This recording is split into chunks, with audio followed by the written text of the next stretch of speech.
858 101 WRAF Detroit. We've got some transcripts of Scott Peterson and Amber Frey. And we'll start with a message that Scott leaves on her machine December the 16th. Hey, sweetheart. Scott here. It's 5:45. I was just giving you a call. I'm on my, I'm driving to the gym to do my weekly 5-minute workout. See how you're doing. I'll try to give you a call tomorrow. Bye. And then, let's see, the next conversation is December 30th. This is 6 days after prosecutors allege he has murdered his wife and, child. Peterson. Amber? Yes. Amber? I can hear you.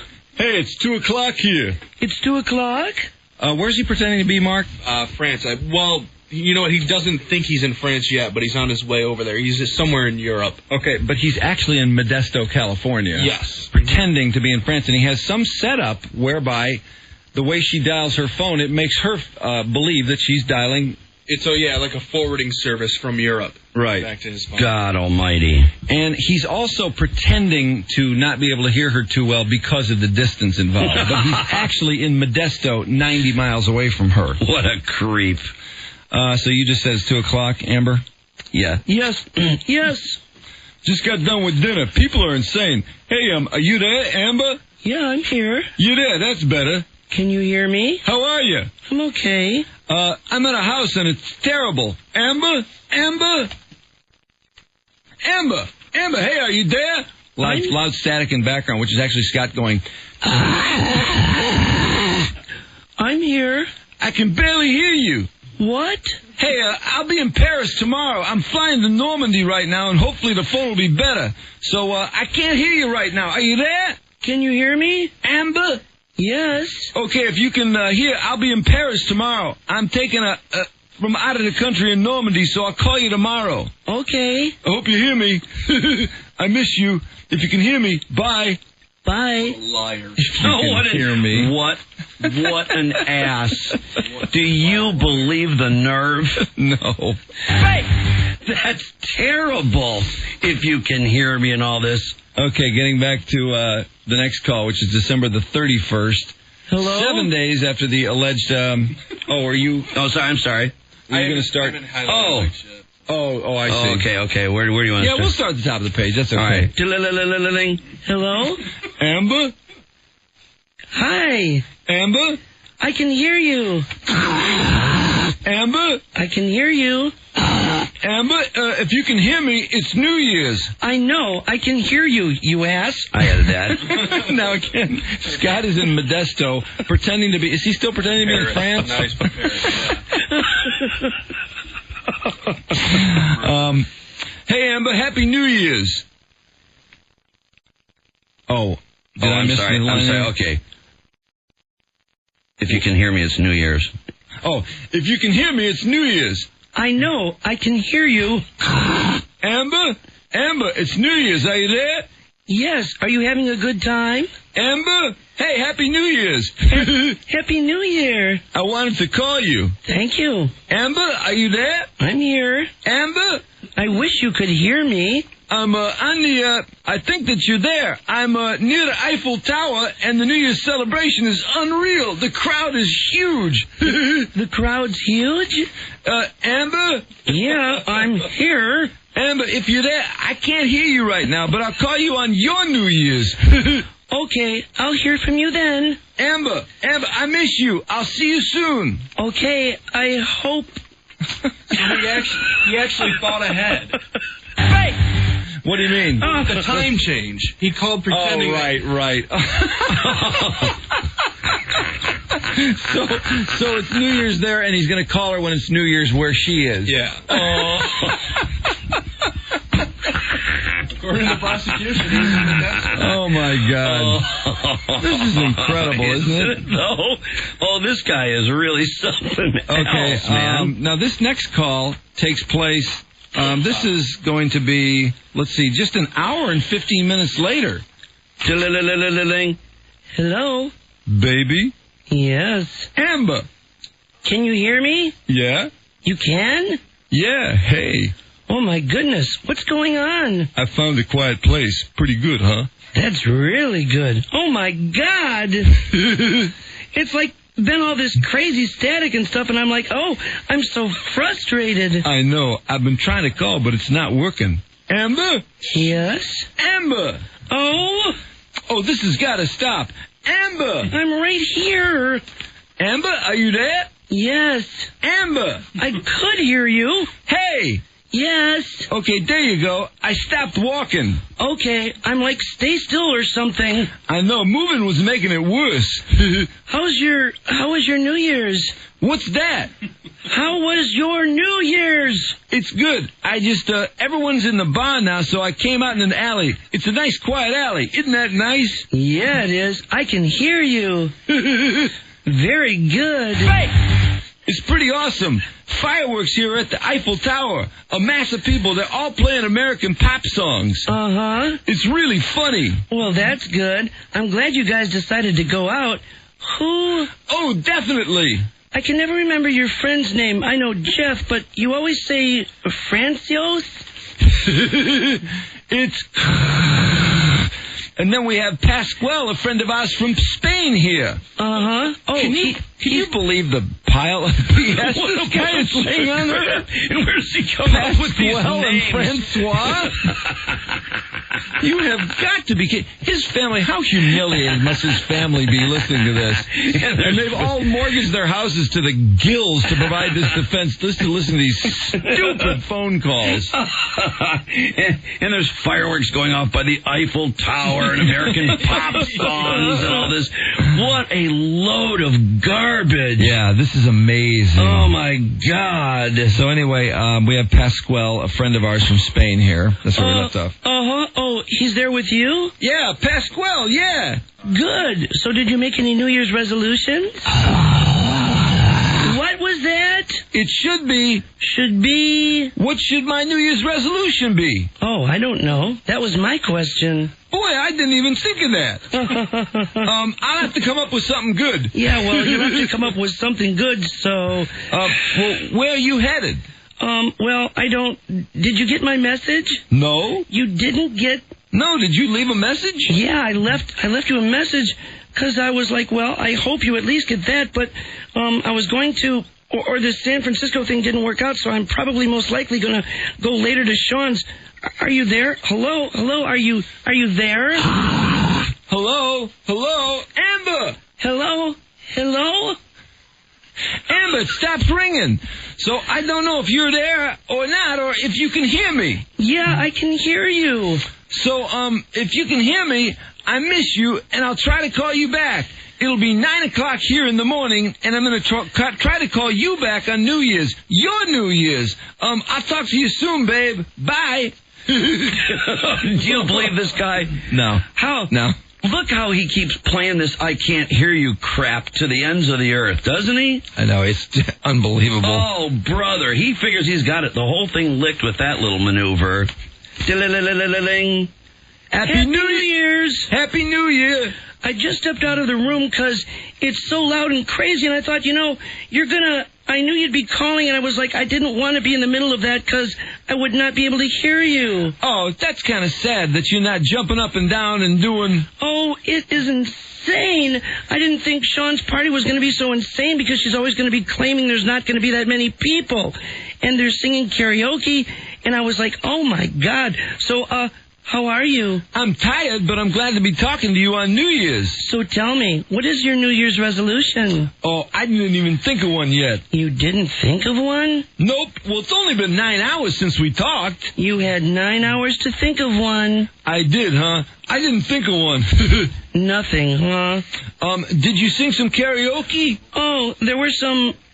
How do you pronounce that? Louis Miguel, probably. Yeah, there was some Louis Miguel, or what is his name? I don't know. They're just some songs. I keep telling them they weren't so good. So I haven't really looked at the karaoke category, but Miguel? So, well, Ilana's asleep. She's with Diana tonight. My mom had to work, so... I was able to, I wasn't sure if I was even going to go to Sean's tonight because of her Well, because of my sister's working, so... Ayana, by the way, is Amber's daughter, right? So, yes. Yeah, okay, so she's... I thought that was an L on my copy. Ayana's got a babysitter. Her mom's babysitting for her. So anyway, well, wait a minute. What did you sing? Like he cares. Oh, you're not kidding. As if. what was that? What did you sing? If I could, I would. I don't know what's the name. I don't know who sings that. If I could, I would. Oh, yeah. Something with you tonight. Did you do good? Huh? Did you do good? Yes, but I had my hand over Sean's mouth the whole time because she did very bad. But I was thinking, gosh, I'll look at it and I'll see what... I haven't looked at all the songs yet, so I was thinking I might, find Islands in the Stream or something for my first debut. Islands in the Stream. No, not Islands in the Stream. That's a duet with Sean, I assume. Oh, God, it must be. Oh, God. So you would not believe how much Iana has talked this week. She sang like 2 or 3 sentences. Wow. What was that? The things kids just start doing all of a sudden. It's amazing. I couldn't hear you. What? Did she just start doing that all of a sudden? Yeah, she sang my... Just like full sentences? Forward sentences like, Mama, I'm all done. She says, Mama, now, and she'll say, I'm not done. And just... Wow. It's incredible the words she's saying. Oh, my God. That's great, Amber. Didn't I tell you? It's like by the time you come back from Paris, you'll be talking in full sentences and reading or, potty trained and all that. Do you remember when I told you that? Yeah, a totally different little... Like he wants to hear about her brat. Just killed his own kid. Yeah, so true. This is like incredible. he cares for a second what this kid is saying in the potty train, which I'm guessing that's what she's talking about. I'm all done and all that. What was that? A completely different little one. Yeah, so it's just amazing to me. This whole week she's been so verbal and talking, and I'm just like amazed at her vocabulary. Yeah. That's so exciting, huh? It is. It's like every time I'm just like, oh, I wish somebody was here to hear that, except, aside from myself. I bet. Oh, it's just really, yeah, it is. So, and then somebody had asked about my birthday and what I was doing. Yeah? And I said I didn't know, so you'll be back by then, right? Uh-huh. So what do you think you want to do? What do you want to do on my birthday? Well, something good, that's for sure. Something what? Something good. Something good? So are we going to do the Napa Valley when you come back? Yeah. That'll be fun. I've never done anything like that, or been to, a place to do that. I've been, to massages, of course, but that's my extent of being pampered. Yeah, there's a lot. Yeah, there's a lot of things we're going to do together, baby. That would be fun. I'm looking forward to those days. Well, do you have a resolution, Amber? I do, actually. Uh-huh. Would you like to hear it? Do you want to share it? Yeah, I would like to share it with you. My New Year's resolution is, and actually I thought of one for you. Which one do you want me to share first? Give me mine first, baby. Yours first? My New Year's resolutions for you would be not to travel so much. Oh. And spend more time with me and Ayana. Uh-huh. What do you think of that? Was that something on your mind or anywhere close? Oh, yeah, definitely. It's been on my mind for a long time. For a long time? Uh-huh. It's been long, huh? I know. It hasn't been too long, but certainly... Yeah. I don't even want to think about... He doesn't say anything nothing. there. There's a blank. I don't even want to think of how long it's been, because it's already been too long. But my New Year's resolution... Yeah, please, tell me. Yeah. I'm on pins and needles. Is to just, first and foremost, is just, to build my business. And second, would have to be just, maintaining my health and, focusing on what I need to do. And just, just really, keep focusing on that. And, as well as with my church, God, there's so much. There's so many things I want to talk to you about. I don't know. Do you have time? Are you snoring? Yeah. Of course. Bastard. Well, we got to stop there because we got to get to news. So why don't Why don't we get to stress and traffic right now? What's the verdict on the transcripts? I've gotten all yeses. I've gotten all yeses, and a couple guys say Mike sounds hot. All right, let's do a commercial break. We'll come back with more of the Amber Frey, Scott Peterson transcripts. Now, back to the transcripts. We left off... Oh, by the way, these transcripts, people that aren't aware of how these came about, around the end of December, police informed Amber Frey that Scott Peterson was indeed a suspect in the missing Lacey Peterson case. And when she found out that Scott Peterson had a pregnant wife that was alive and missing, she was, of course, in total shock, furious, felt violated, used, all those things. I mean, she was clearly a victim, and she agreed to allow the police to tap her phone.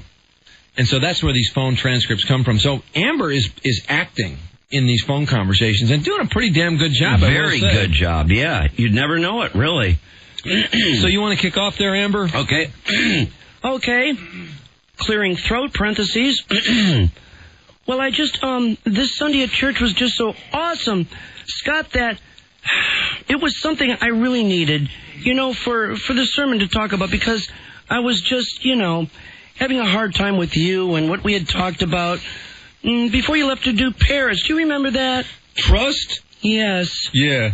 And the whole sermon was so much on that, and I made a request, to talk to the pastor about that I had, just to talk about, freeing myself basically of this battle that I have in my head from things, and You're not kidding. This is like Clinton and Flowers. And so, Sunday was really good for me, and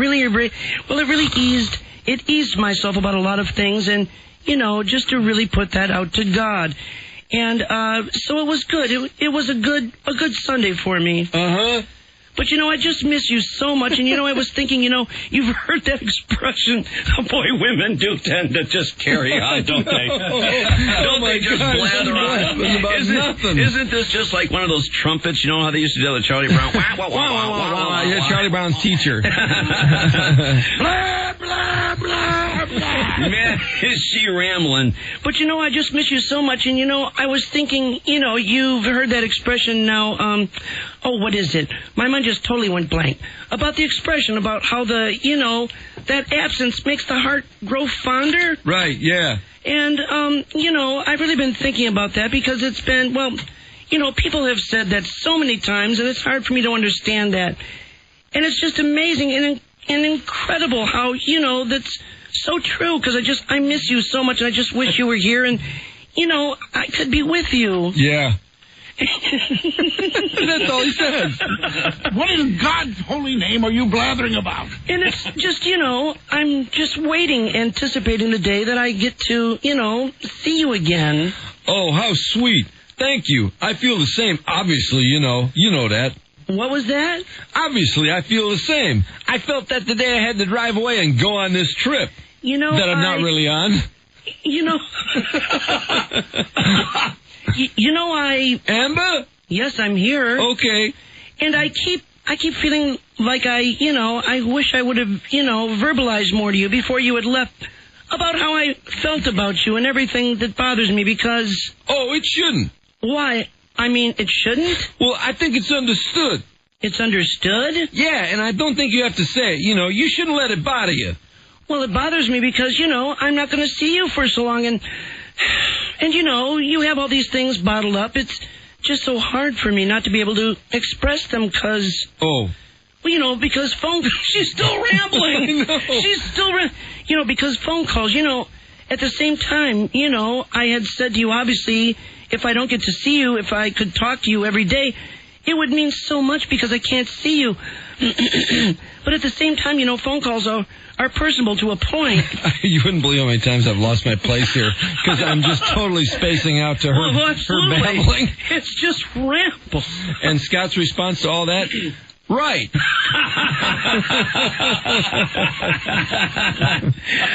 But yet are, an open door to communication, of course, but... Yeah. But it's just, just that feeling that I have and the experiences that, we talk about and everything, just... It's so hard that I'm not going to see you for what is it? I don't even know when you're coming back. And, well, it's less than a month now. What was that? Less than a month now. Less than a month? Yeah, it's better for me at least. It's better for you? Well, it's, kind of... We've gone through, many days without seeing each other, so we're knocking down the days. Well, yeah, the days are getting, it's getting closer, right? Yeah, of course. So, why is she always clearing her throat? I don't know. Yeah, I know you had said before you'll be back, by my birthday, so... Well, yeah. Anticipating plan for it. Do you have anything in mind? For your birthday? Yeah. I know I'll have to come up with something good. You have to. You haven't come up with anything, then? I want to. I've been kicking around ideas. Oh, yeah, right. What? Share them with me. Oh, no. I'm thinking I'm going to make this a surprise. Yeah, right, because she puts him on his spot. She's good. Oh, she is good. She's mad, too. And so she's really trying to put him on the spot Right here. on the spot. But do you get the impression from these conversations she still loves him? I think she still digs him. Because this conversation is not the conversation of somebody who's just trying to draw someone out. This is a serious conversation. You know it. There's some big-time emotions going on here. There's no doubt about it. So what... Oh, so you said, oh, no, I'm thinking it will be a surprise. So what about that one? Oh, the big idea. It'll be a surprise of some sort. A surprise? Yeah. And so then what about Valentine's around the corner? True, huh? Is that going to be overwhelming for you? They're so close together. Yeah, that's okay. Hey, at least... Huh? It's fun, huh? It's fun? Yeah. Yeah, and then 6 days later, Ayanna, man, I haven't thought about that. Ayanna is the daughter, by the way. Amber's daughter. What should we do for Ayanna's birthday party? Oh, is this girl a pain in the ass? I know. She is terrible. I mean, Jesus Christ. It's incredible. Easy, bitch. I know it. What are we going to do for Valentine's Day? It's so close to the birthday. I know, and then Ayanna's birthday. Oh, my God. There's New Year's resolutions. Come on, it's your kid. Don't have enough to worry about. What should we do? Okay, we left off with what should we do for Ayanna's birthday party? Peterson. I don't know. Huh? Something fun with all the kids. Well, last year I had everybody over to the house. Do you think I should have everybody just come to my house again and just have a party? Yeah, and it's very cold. No, it's not actually. It was very nice on her birthday last year. There was actually even a rainbow. Really? And I saw a rainbow the other day, too. Yeah? Yeah, I was all excited. There's a rainbow. Ayanna, look, there's a rainbow. Rainbows and butterflies, huh? Rainbows and butterflies. Stupid. Makes an interesting point. Here's another. Shut up. Rainbows and butterflies. So, how would you feel about meeting Ayanna's grandparents? That would be Amber's parents. Right? Yeah. That would be incredible. I mean, why would I... I mean, not my parents. Ayanna's, her father's grandparents? Yeah, of course. I mean... What was that? Of course I'd be interested in meeting them. So you'd be okay? You would be okay? But there's nothing weird about that or anything. You'd be comfortable with being, there because they'll be at the party. They were there last year. They brought the cake and the piñata. Why would she find it necessary to point out what the hell her ex-husband's parents brought to the party before? And notice, like most women, she remembers what the weather was like a year ago. She remembers she remembers what people brought last year. Let's fix this. So He's anyway, like, piñata. He's thinking, yeah, like I killed my wife, piñata, yeah.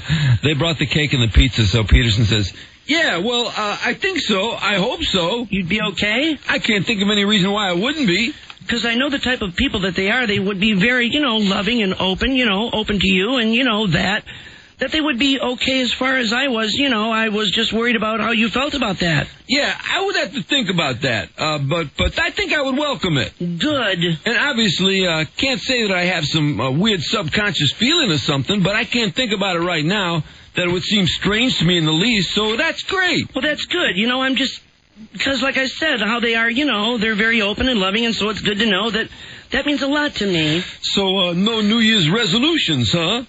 Oh, whoops, that was my line. So no New Year's resolutions, huh? Oh, sorry. No, that's okay. He had a blank for the last right. response. He just sat there. I think he was asleep, probably. She says it means so much to her, and his response is blank. Blank. So no New Year's resolutions, huh? What's that? Oh, my New Year's resolution? Mm-hmm. Yeah, I can't, I still have to think of one, huh? Didn't happen yet. You can't think of anything just from the top of your head? Oh, I'm sure there's all kinds of things that I want to do better about myself, but I've got nothing here right now. You've got nothing? I can't think of nothing right now off the top of my head. I should have a resolution every day, huh? You know, I just came across... Remember when I was telling you about school and how we had to write down 5 things about what we were grateful for? This chick, oh God, it's unbelievable. She is definitely still in love with this guy. No question. And this becomes proven because in a couple of days, she goes off. She, she's being monitored by these police the entire time. And at one point, she completely loses it, goes off the script, or, they kind of are trying to direct her. Right. And she frequently goes off the script, but she goes off and just starts blasting the crap out of him for not telling her about Lacey and the fact that he was married. There you go. She's still in there pitching away. Mike, you would not believe how much email we are getting. People are in love with your portrayal of Amber Frey. Let's see. Mike is way too good at the whiny woman voice. Uh-oh. His mms are great. Awesome. How can the jury keep a straight face while listening to these tapes? I've never heard anything more cheesier in my life. Boy, you know it. Have you guys heard the actual audios? I'm willing to bet that Scott Peterson is pushing his voice on those phone calls. I'll bet he probably is. Hey, Drew and Mike, I was curious as to how Amber and Scott's conversations were recorded. Did she record them? No. The feds recorded them when she went to the feds and told them that she was having an affair with Scott Peterson, who she finally learned had this missing wife. They sat her down and basically told her that he was a suspect in Lacey's murder, and she agreed, of course, being very much the woman scorned at that point. She'd been lied to big time. He had told her that Lacey was dead. So she, being angry, decided, well, I'm not saying she wouldn't have done it anyway, but she decided, yeah, I'll do that. So she let them tape her phone calls. And that's why we have these transcripts. However, you do learn in these transcripts, I think it's quite apparent that she still thinks she may be in love with Scott Peterson. No question about it. As a matter of fact, so much so that yesterday they were interviewing her attorney, Gloria Allred, who... They asked her about that, and she reluctantly admitted that, yeah, there's definitely emotional attachment there, and she was in love with him, and it was very difficult for her to do these phone calls because she did have feelings for him. So it's true, and you can hear it. You know? Well, let's. Do you know where you left off? Yeah, we're ready to go. Okay. All right, at the top of page 30. Is that a big Roger? That's a Roger. I don't think that we've ever been analyzing our relationship. No, we haven't been at all. But just, I guess for me anyway, just finding those guidelines or those boundaries that we have because, like I said before when I asked you, is there anyone else, what was your response? With you, I am so happy that no. No, there is nobody else? Yeah. And that... but even that, I can... you with that. Well, I wanted... And you didn't have to ask, and... But I had to hear it. Yeah, and I know, I don't know, but I don't have to ask that of you. I just want to flow together. And I don't need a title with you, commitment from you. I just feel that. Feel what? What's that? Oh, I thought you just feel that... No. There? I just feel from you the caring and the compassion. The compassion and enough commitment from you to me. I would never have to ask. I am confident enough. Not to... But that's just me. I'm not analyzing, not to ask, what are you looking for from me? Or it's gonna just flow naturally. I understand. This is the biggest weasel job on his part. Is it ever? No, why can't he just say, you're my girlfriend? Or, we have a commitment, or I won't see anybody else. Yeah. I mean, he just doesn't seem to want to even say we have a commitment. That's right. And the attorneys do point out that he never says that he loves her, ever. I noticed that. Because on those previous calls, I thought at the end of the call he'd say, I love you. Yeah, or something, sure. But he doesn't. And she doesn't either. Oh, that's interesting that okay. Because Garagos is desperately trying to portray him as just a player. But I'm sorry, these transcripts are not going to fly in terms of that whole player routine. Because it's obvious anybody that sits through these kind of conversations and talks about a relationship to this level is no player. Oh, a player you know it. is basically going to tell her, hey, look, here's what I want to do tonight. I want you to wear this. Yep. And why don't you make a stop by Lover's Lane on your way home and pick up this? Yes. They don't sit around and talk about this crap. No. All right. By the way, do you know what the date is on this call? Are we still on, January 1st?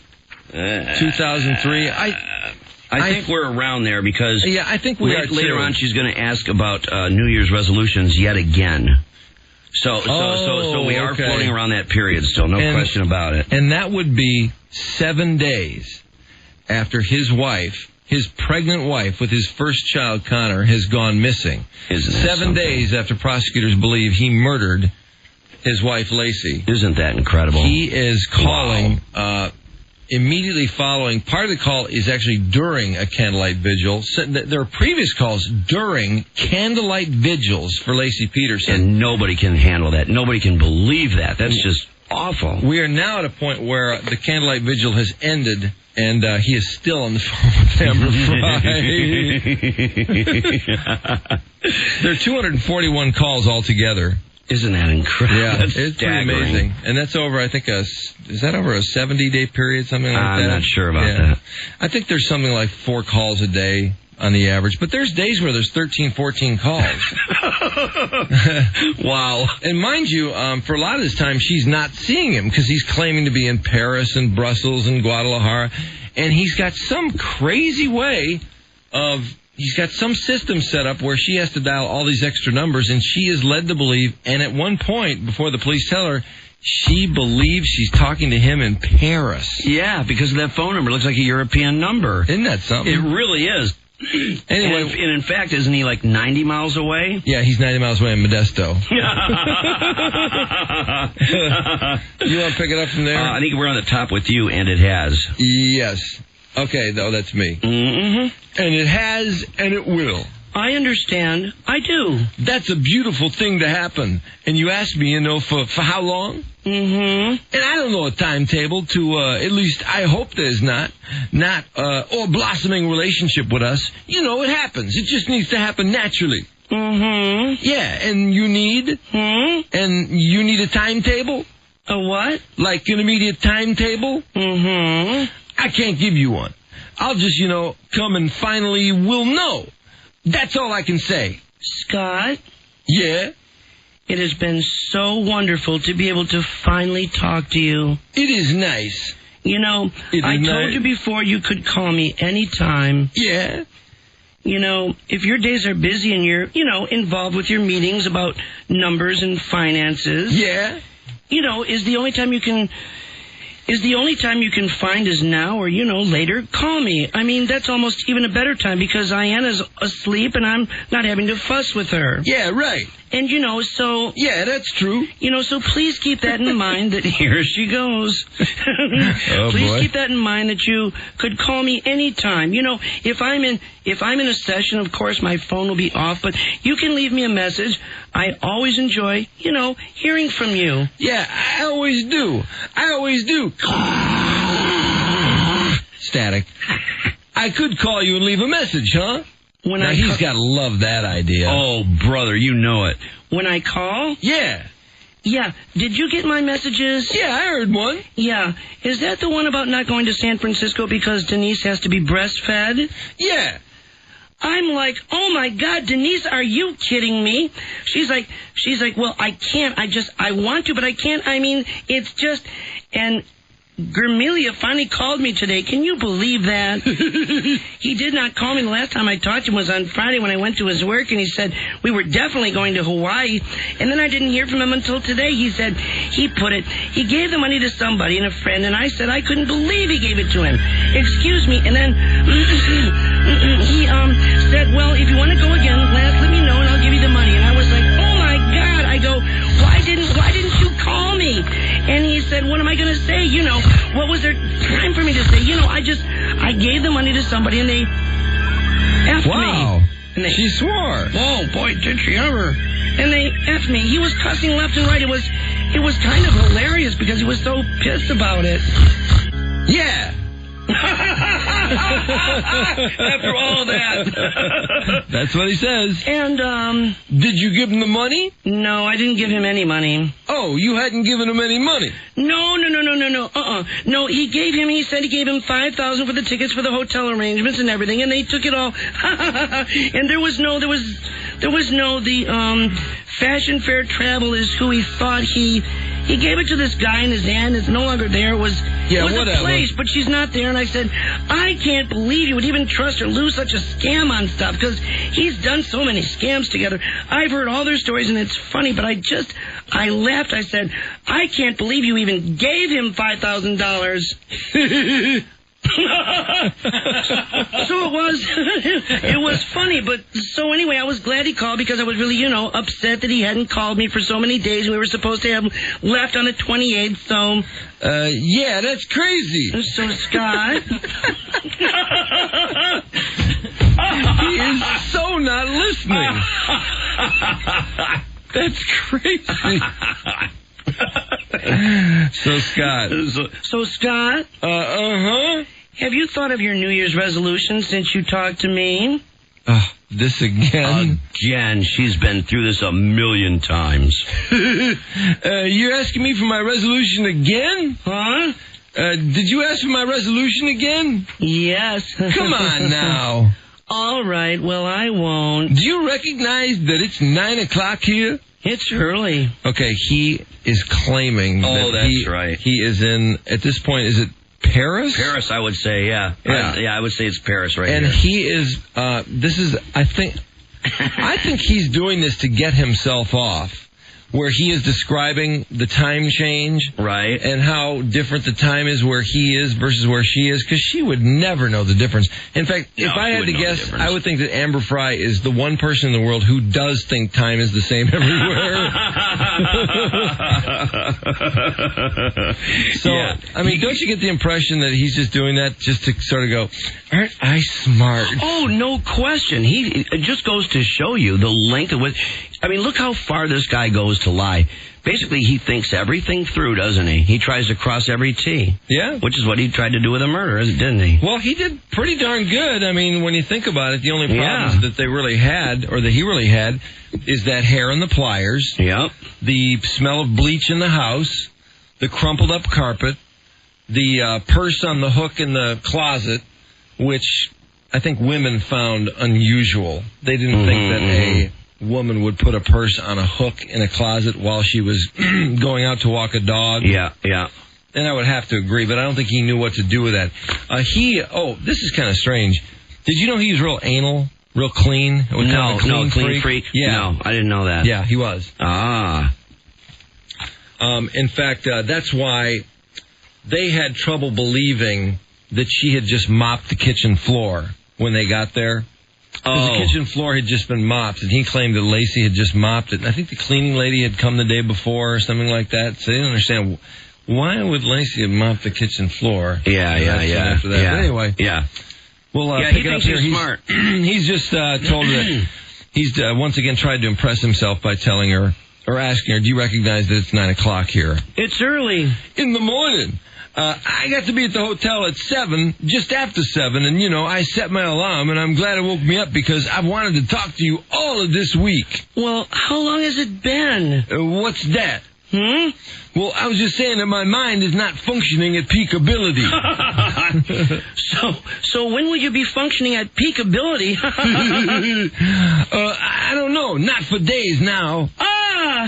And don't discount anything I've said. I won't. Don't take it like that, okay? Okay.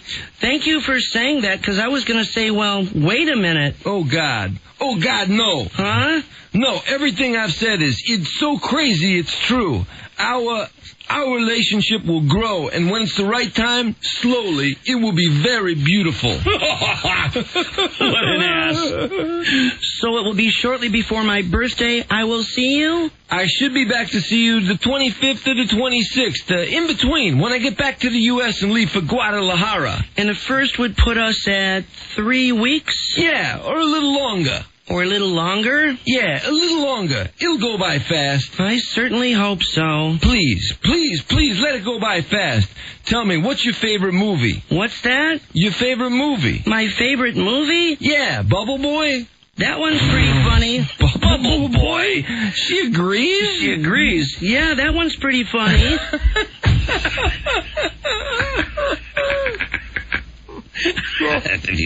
These two. Oh, my God.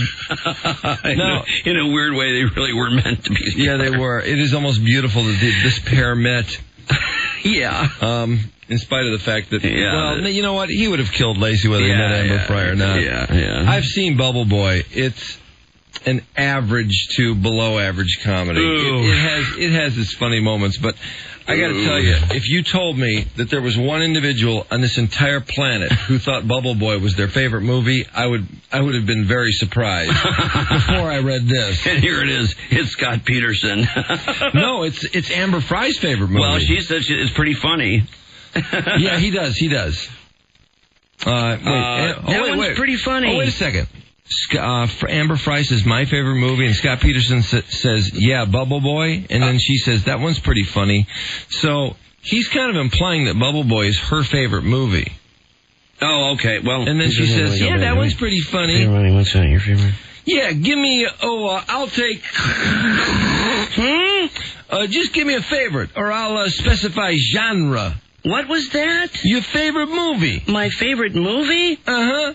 One that I've seen often? Well, the most recent would be Bubble Boy. I'm very, very fun. This can't be true. Someone is messing with the transcripts. This can't be real. Bubble Boy. Bubble Boy.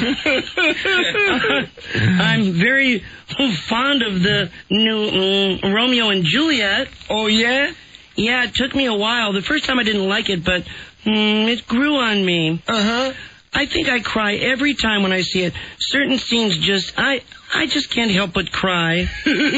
What? What scenes? Oh, the one. Have you seen it? I don't think so. Well, when you get to the one when they're in the water. But I know the story, obviously, so. Well, they're in the swimming pool, so that might not be in it. And he confesses his love for her, and she's confesses him. Oh, I wonder if the cops have led her down this path, because they're talking about a confession here. Isn't that kind of interesting? We'll see. Yeah. Yeah. That seems just a little too... Yeah, Romeo and Juliet. Yeah. That does sound like a... It does sound like that's deliberate. The fact that Amber Frey brings up the fact that they're in the swimming pool, so that might not be in it, and he confesses his love for her, and she confesses... Well, that's a different kind of confession, though. Well, we'll see if it leads to something. Interesting word choice. Yeah, though. no, it is. It is. So it's a modern remake of... Okay, I'll have to see it. That has to be my favorite movie. Huh? That whole scene, and I wish I could quote it, but I can't. Okay. But that has to be by... Why did you say okay? I have no idea. It doesn't even fit. I wish I could quote it, but I can't. Okay. Okay. I mean, you think he'd say that's too bad or something like that. But of course, you know he is so delighted that she can't quote that scene. No question. But it's a ridiculous response. Yeah, absolutely. But that has to be by far my favorite. Plus, there's a song in which when they first encounter, the song alone that just begins the whole, lump in your throat and stuff, it's that would have to be the one that really gets me. I mean, every time. Uh-huh. So, yeah, what I was going to ask, what book did you finish the book you were reading? Yeah. What book was that? Jack Cadillac. And it was Jack Kerouac. Jack Cadillac.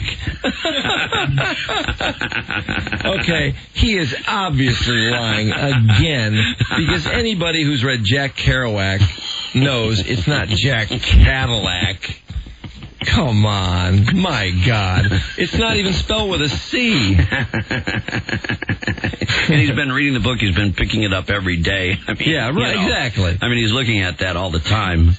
Jack Cadillac, and it was letters he had written while hitchhiking across the country. He's the author of what's the book? And I think it was during the late 60s. He hitchhiked from New York to San Francisco. He wrote that book. It's like a famous literature piece. So, It's called On the Road, by the way. It also is hitchhiking. The hitchhiking took place in the 50s. No, in the 40s. The hitchhiking was in the 40s. He wrote it in the mid-50s. And he wrote it on methadone. He took methadone and typed this thing for I think he typed for 3 straight days. Just a speed freak. On one scroll. Oh, my God. Just speeding nut job. And this is a hilarious sidebar. The owner of the Indianapolis Colts bought the scroll of Jack Kerouac's On the Road, and this guy's had a few problems here and there, but anyway, the curators of On the Road are furious right now because he's got this scroll just kind of sitting in his family room.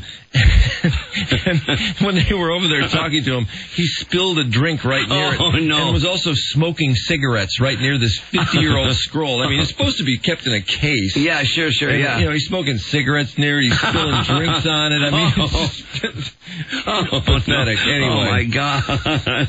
So, the hitchhiking part, though, he does have some of that right. I'm sorry, I can't think of it right now. that's okay. Good book, though. Did you enjoy it? Yeah, it was interesting because it's at least, he was not geographically, but mentally interesting to me because I never had a prolonged period of freedom like that from responsibility. And, interesting to me and something that you could incorporate into life. Jack Cadillac? Uh-huh.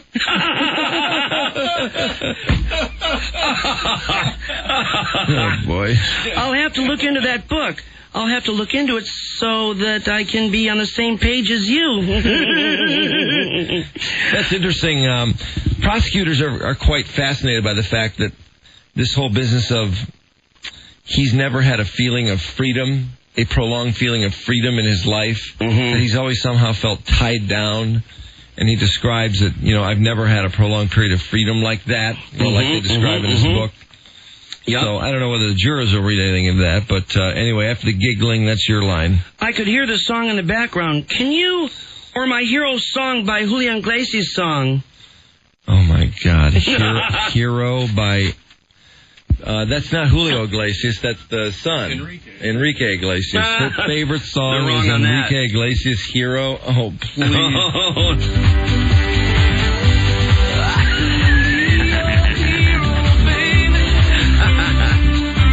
Oh, my God.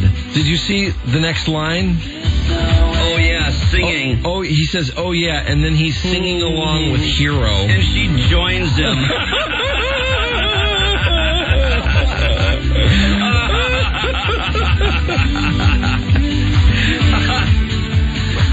Oh, yeah! I love this tune. You could take my breath away. That's all I can remember. Oh, you'll do very good out there. Take that mic. No, they were trying to earlier, and I said, oh, no, I've already done this, and it was bad. No, hopefully you'll go sing. So I told you earlier my hand was over Sean's mouth. She was so bad. Boy, that is the page right after. Boy, look at this. Switch gears here. Mm-hmm. She was so bad, and Doug was like, oh, my. He goes, that was good. I wish I took a picture, but nobody had the film. Well, they have cameras and videotape, but nobody videotaped that.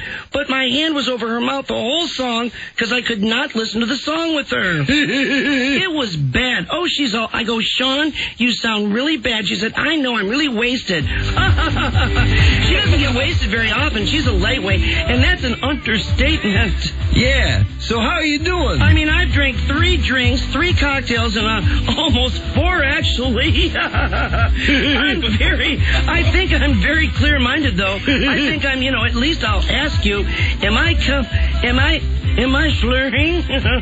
No, you sound fine. I guess I was just so excited. The anticipation to hear from him was just you know. Oh. I was just praying that I was like, oh, you know, God, please let this phone call go through. And like, all I ask is 20 minutes, please, that's it. I said, anything more than that will be a blessing. And so it truly is that, because I know it's been so frustrating. Yeah. You know, I'm thankful to get to hear from you, because at least I know you're thinking of me and you're calling to say goodnight. And yeah. And it's so, you know, it's frustrating to hear all this static and no connection, and, you know, and then to hear it clear but still not be able to hear anything, and then it's static in here, you know, Could you hear me the last time I called? I heard you. It was just like, you know, the anticipation after that, like, you know, to be able. And it's like, you know, like I said, I was praying that I could talk to you and be able to have a conversation, because it's just been so frustrating. It's just been so stressful, and I haven't been able to talk to you, and it's been not so long, but I mean, certainly long enough, and you know that I get to see you. Yeah. And it's been hard. Definitely. Well, thank you. That's nice of you and stuff. You know, I'm thankful that it's been my days have been so busy and crazy with family and then work and, you know, all that. I've at least been occupied, but thankful to be around you when you call. It's just amazing how, you know, my days go. Like I said when I first started, I said, you know, if I didn't move into my old office, I wouldn't have had the time or opportunity I've spent with you. Scott? Right. And I've been thankful for that, and... Yeah, we're very lucky, no doubt. You know, and just trying to stay positive and go to church, I was going to say, you know, what they had talked about, just, you know, what we had talked about, or how I was saying I had a hard, you know, things I was having a hard time with trust with you and everything, you know. Sunday, so many things were cleared out of my mind, and to me that really, you know, I just turned everything over and kept that in mind to turn over things to God, and that you know, those things are my past, and, you know, all that's important is, you know, right now in this relationship that I have with you and my daughter. I mean, first and foremost, my daughter. Yeah, of course. And you know, do you believe this? No, I don't. On. Oh, God, we got to take a break. She's never going to stop. You know it. Let's mark this page. Good God. I cannot believe this. This is, like I say, God forbid, but you feel sorry for him. I know, we're both feeling sorry for a murderer. Oh, my. Because he has to listen to this bimbo. Windbag. How could, you know, I don't care bunch how of much... I don't care how much sex there is. I don't care how good the sex there is.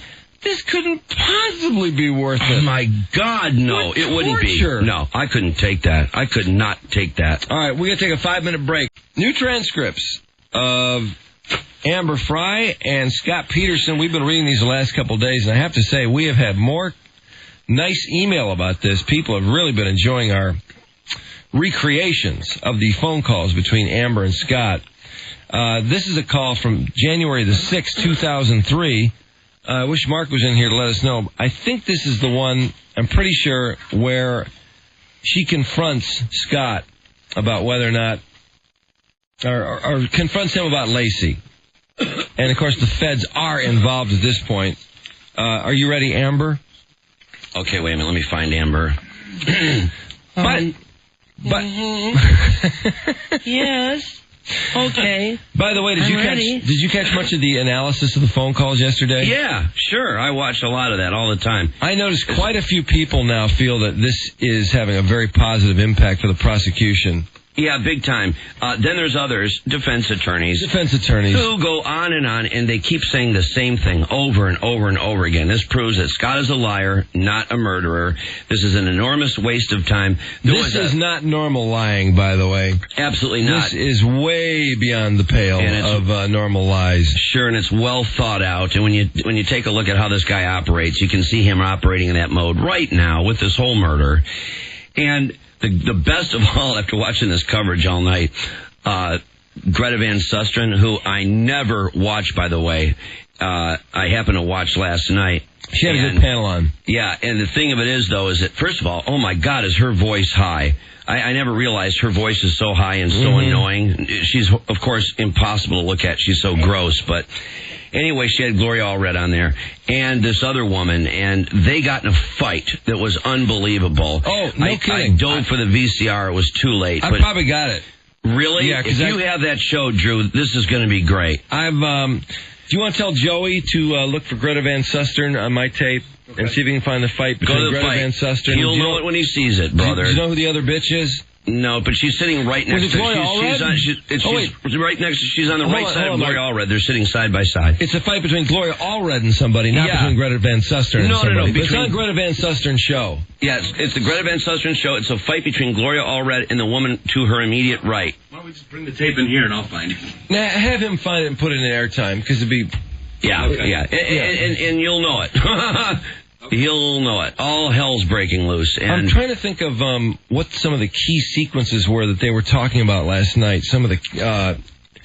he didn't say anything particularly incriminating, so to speak. Yeah. But he never does. He does imply, though, that he's going to explain some things later. Yes. Which I find very interesting. Yeah, and he's put on the spot for all of his lying by her, and the whole business of is right there with him talking about her being missing and lying to her and all of that. So there's a lot of really suspect things going on there. Huge. All right, you ready? By the way, just real quick though on that fight, the war. The thing is that Gloria accuses this other woman who was all pro defense, pro Scott by saying this is actually she was attacking Gloria, saying, we all know that Amber's going to have a book out of this, and you're just falling all over, and we're so sick and tired of your press conferences, and this is all about the future for Amber Frey, and this, that, and the other. Oh, get a room with Scott Peterson, you bitch. Yeah, and then Gloria attacks her and says, listen to you. She says, I know you're a friend of Garagos, and brother, she says, and she says, you're nothing but a mouthpiece for Garagos, and you're just... All right. and then look out. All right. Okay. Let me find Amber. Hello? Amber. Yes. Amber. I'm here. I can hear you just fine. We should point out at this point that Scott frequently is pretending to be in places that he is not. He is in Modesto, frequently, for example, calling from Lacey Peterson vigils or Lacey Peterson search parties. Just disgusting. But he, for example, has given her there's some strange manner by which he was able to create some phone hookup that led her to believe she was calling him in Europe. Yeah. France, Brussels, Guadalajara. Yes. In later calls. But this allows him to pretend he can't hear her at critical junctures in the phone conversations. And it is funny. Convenient junctures, I might add. You're not kidding. And just what an amazing lie. And he invents all these things going on. Fireworks, American pop songs that are playing while he stands by the Eiffel Tower. He also gives her the time it is where he is in France. Oh, that's right. He says, it's 9 a.m. here, and you're just going to bed there. That kind of crap. How's your New Year's going? I had mine last night. That sort of stuff. Yes. But anyway, you want to pick it up with I'm here? I'm here. I can hear you just fine. Okay. Thank you for answering, Amber. Well, I'm a little bit fumed right now. You should be. Are you driving? No. So where are you right now? I'm in Modesto right now. Doing what? I'm helping in the search. Really? Oh, okay, so obviously he is fessed up at this point. He's finally bet, because this jumps way in the future. Hey, Mike, can you ask Mark to get the call before this, or... Sure. If possible? Yep. I wanted to get the one where... he actually fesses up. The day before this? Well, it's the call that he fesses up about Lacey. This call that Mike and I are reading, she already knows about Lacey. Which is okay. We're going to continue on with this. I'm sure it's good. Okay. But, okay, sorry about that. Sorry about the interruptions here. Let's get on a roll. All right. So where are you right now? I'm in Modesto right now. Doing what? I'm helping in the search. Really? Yeah, I've been putting out flyers and helping with the search. Again, so why did you follow through or go ahead and meet me and have this date and do all these things with me and tell me all these things? Why? What purpose did I serve in your life during this last month? Amber, you changed me this last month. You are so special. You're amazing. And so what are you telling me your wife was not... I cannot explain it all to you now. Yeah, there's a lot of things you're not wanting to explain to me right now, Scott. No, I want to, but I can't. You want, but you can't because why? Too many people would be hurt. Too many people are hurt now, and if you're telling me this is intentional, if you're telling me this is international or national, don't you think? Yeah, definitely. So how is that? How is that going to put any more hurt than what's already out there now? How would you think this wouldn't just break my heart to meet someone? And if you know, I can even tell you where I'm at in my life. And, you know, I'm getting my own business. Here she goes. Oh, boy. This woman rambles. We've found that out. Blah, blah, Blah, blah. I just moved out. I'm doing the chiropractic, and you know, what I've been through my life already to this day, you're very well aware of it. We've spent many times on the phone or even together, and me talking about these things. How could you possibly not think you being married would affect me? How? I don't know how to answer that right now. I don't want to say it again, but I mean, you obviously don't deserve this. I had no idea this was going to happen. Sounded like you did. This is such BS. He told her when he met her in early December that his wife was dead. And so Amber, when she finds out that Lacey is missing and goes to the feds, etc., she ends up at some point here accusing him or, you know, making sarcastic comments about, oh, you're quite psychic, aren't you? In other words, as far as his lie about his first wife being dead. So she is referring back to that period, I guess. Sounds like it. Sounded like you did. I can't. No, Amber, no. Really? I know you can't believe me, and you should believe me, but... I should? She should believe him. Yeah, why? You have to be kidding me. Give me a break.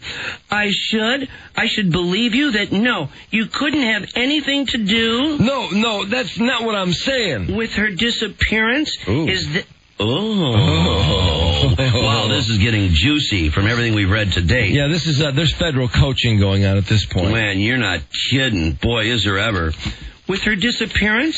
Is that what you're telling me? I had nothing to do. My God, Amber, I had nothing to do with her disappearance. Then who did? By the way, there are defense attorneys who are making a big deal out of the fact that he never fesses up to killing, as if he's going to make a confession to Amber Frey that he killed Lacey. I know. Please. I know. There was a defense attorney last night that was going on and on and on about that, saying that he had every chance to admit it to Amber. Every chance to admit, and he's not going to admit it to her. I know. And based on the relationship that they had, that he would have definitely, if he had done it, he would have come out and right there he would have fessed up and said, look, I killed her so that you and I would have a life, Amber.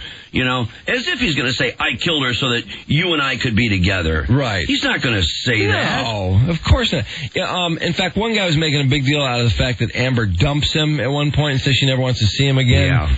And this guy actually implied that at this point, Scott Peterson, the normal human reaction would be to say, I killed my wife so we could be together. How can you do this? You can't dump me. Yeah. Which is such ridiculous speculation. But anyway, let's carry on.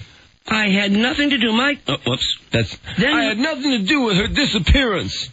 Then who did? We don't have any ideas. Really? There was a robbery here, and you know, they have. You think a robbery had something to do with her disappearance? Across from the house where she disappeared, there was a robbery that morning. And? Well, obviously. Well, robbers don't steal people, pregnant people, for that. Oh, good line, Amber. Yeah, that's great. I'm telling you, the police, there are leads they indicated. Oh, those are the only leads they've indicated? Yeah. Really? Well, they're not sharing anything with me. They haven't what? They're not sharing anything with me. They're not sharing what with you? Any investigation except for the search. Unbelievable, Scott. I know. All I can say is how sorry I am that you are being put through this. You know what? I'll give you a suggestion and a word of advice. Never apologize to someone on the phone. I should have just come down there tonight. You're going to come down to my house tonight? No, I should have been. Really? And then what? You're going to come to my house and you've lied to me time and again. I feel like I'm talking to a chick. This is so funny. No, this is really weird.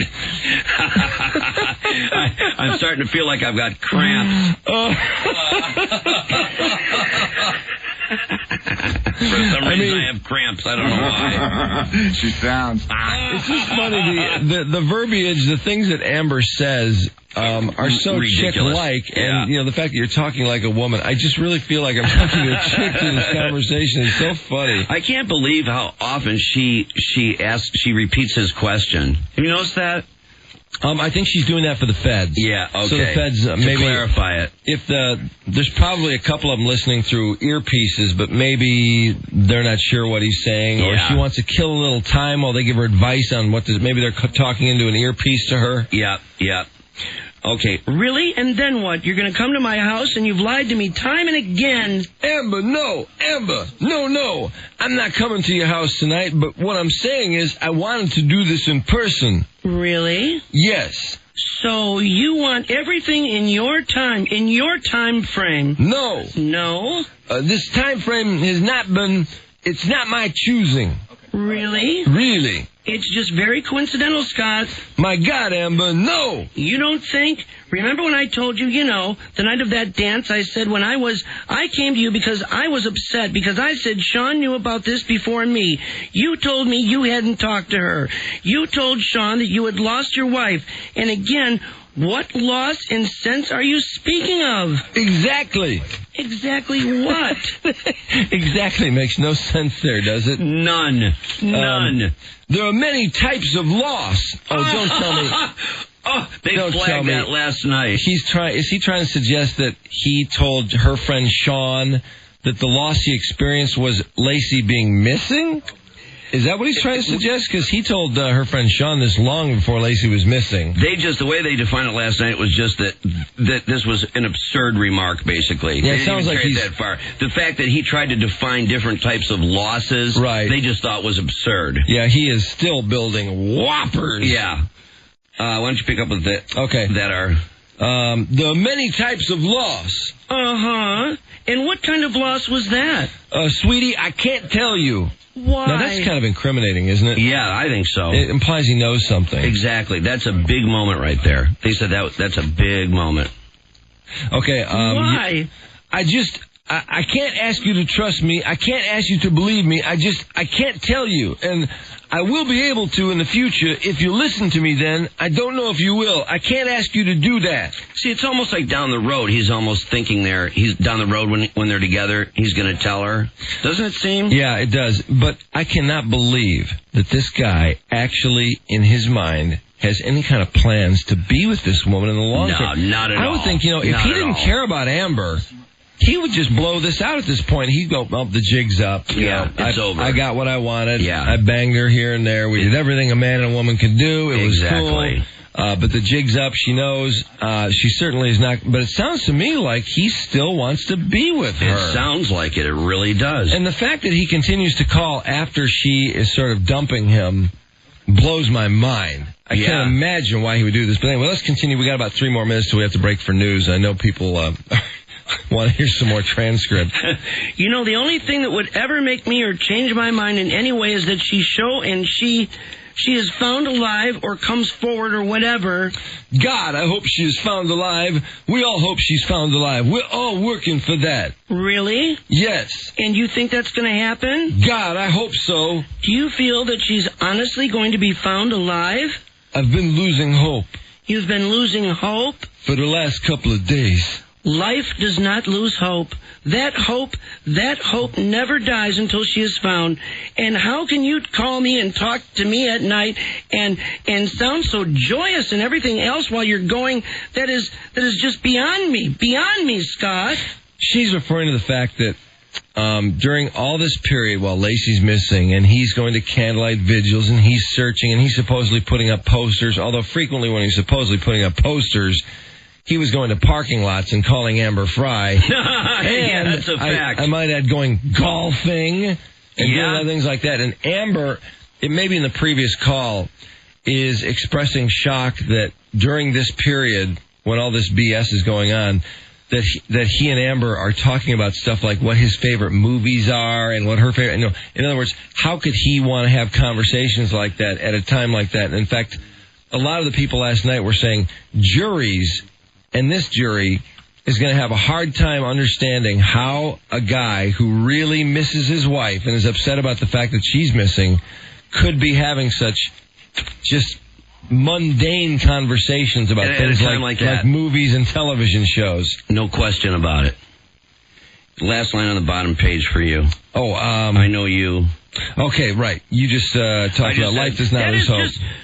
And sounds so joyous and everything else while you're going, that is just beyond me. Beyond me, Scott. I know. You won't believe me, but at night I haven't slept in weeks. Really? And yes, I have put on a face to talk to you until I couldn't tell you. Until I could tell you.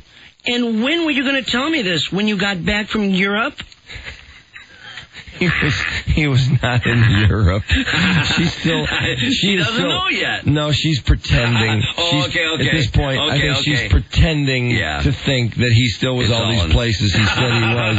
Yeah. And by the way, how many fertilizer salesmen do you know that go to France? No, I know. And Brussels. And Yeah. I'm not knocking fertilizer. I'm not knocking fertilizer salesmen, but nonetheless. Not at all. Just talking about, we all know how much money it costs to do that. And, exactly. You know, you're not going to make $500,000 a year selling fertilizer. That's he acted like he was doing business in these countries. Yeah. Though. Okay. No, I wanted to come down there. And tell me about your wife and everything else. This didn't even have to come about, Scott. I don't understand why. I know, but she disappeared. I don't understand why you even developed anything with me and all these hopes or, plans, futuristic plans together. I wanted to tell you. I so wanted to tell you. You want to tell me what? I want to tell you everything you need to know. Everything, period. Why then? So was it that you were just wanting to use me for... No! For the time being, because you had just lost your wife, in a sense that you weren't involved with her anymore, because you say you're faithful to me? Amber! You never cheated on me? Amber! Yes? I'm so sorry. So sorry that you're involved in this. Let me say this one thing. Yeah. Wasn't it you that said, I don't want to ever have a reason to have to apologize for anything? Yes. And say I'm sorry? Yes. So why is it you have such a hard time with the truth? I don't think I do. He doesn't think he does. We got to just finish this page and then we got to take a break. But we will pick up after Trudy. We will pick up wherever we leave off. Count on it, because this is a pretty important That's point. A great here. part, yeah. I don't think I do, but I lied to you and I hate myself for that. You didn't think you knew you lied to me? No, I have always told you the truth.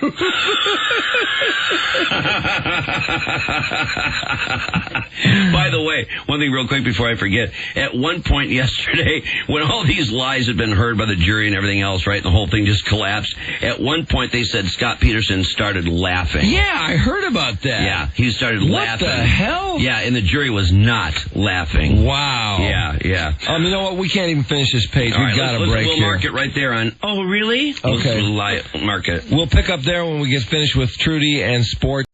But let's go back to television from last night. And on the Greta Van Susteren program, Mike was describing a horrific argument.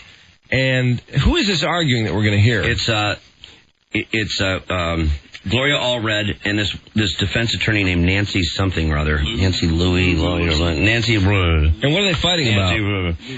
And what happens is that Gloria Allred, by the way, represents Amber Frey. Yeah, and the other thing you have to remember is that Gloria Allred has come under a lot of scrutiny and a lot of criticism because she's forever out there doing press conferences. Oh yeah, she's always getting media. No yeah, absolutely. She's always on panels on these shows. She's always pushing Amber out in the spotlight and all that sort of thing. And it's long been rumored that there's a big book coming about Amber Frey and why not? Yeah, and that Gloria's behind all this, and so it's this book down the road that's really the reason why Gloria is Go buy yourself a book and get in the washroom and take care of yourself.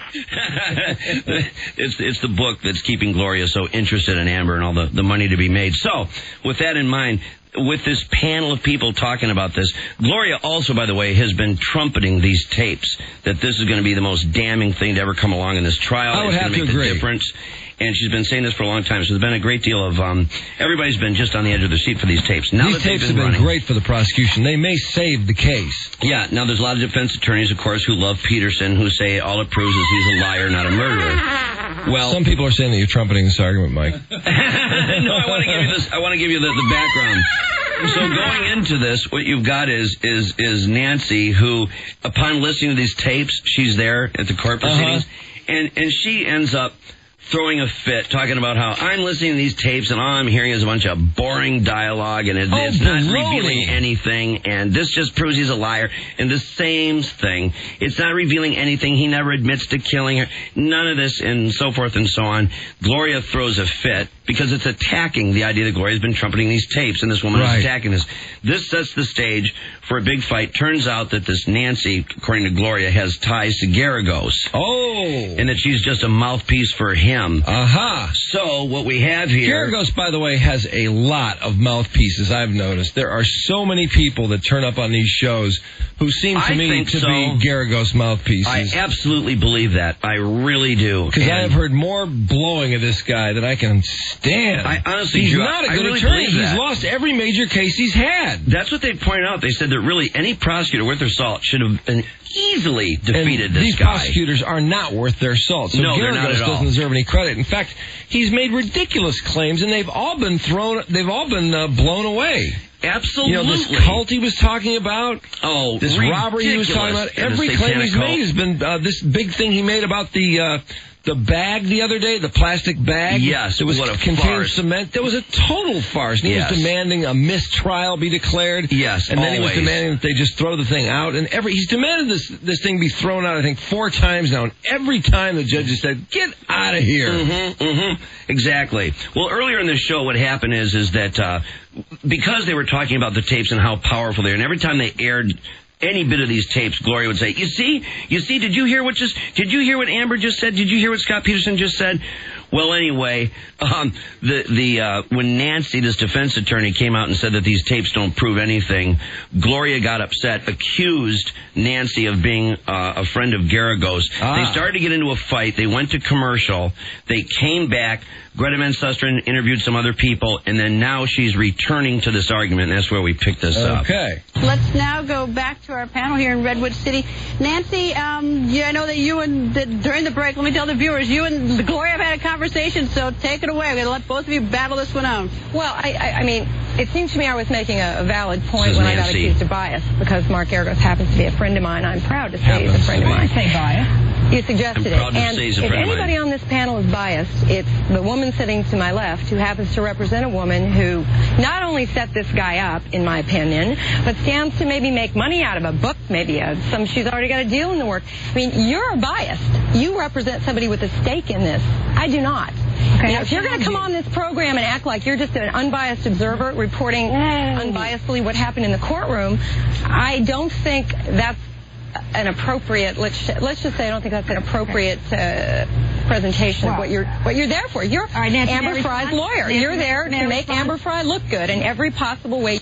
Now, I don't know if Allred's going to point this out, but everyone knows Gloria Allred is Amber Frey's attorney. Absolutely. That's not a secret. No, not at all. This woman is represented as someone who is unbiased, and yet she admits. I think it's far worse to turn up on a program and not reveal that you are a close friend of the other side. Absolutely. Right. And she admitted it. Is that what Allred's going to point out? Yes, absolutely. Absolutely. And that woman just admitted it. Nancy just came out and said that she is a good friend of Garagos and has no problem with that. That's a problem. She's not going to be. She's biased. You can't. May I respond? I mean, I don't think anyone watching thinks it's a secret that I'm Amber Frey's lawyer. I think they know that. Now, I challenge you, Nancy, to disclose exactly what you mean by she has a deal. What kind of deal are you saying that Amber Frey has? I don't think she said she had one. She said she stood to get one, I think. I said she stands to get a book deal or a movie deal or something. Okay, I mean, I don't understand why she's doing this. By the way, your speculation is not a substitute for evidence. You have no evidence. You've been speculating for months. You have no evidence. You've been speculating for months. You've been telling people that this tape was, this was a smoking gun. This tape, to me, is the A-bomb. I would just like to see get it on. How about you two open up and let me get in there? Now, while this argument was going on, did you catch the argument on CNN? No, I didn't. Check this out. Frey nerd. Frey so. Frey nerd. Frey so. Frey nerd infinity. Frey so infinity. +1. Don't. Yeah, Homer and Flanders were going at it big time. Flanders won that fight. Definitely, yeah. Homer's nailed him. Infinity +1. How are you going to top that?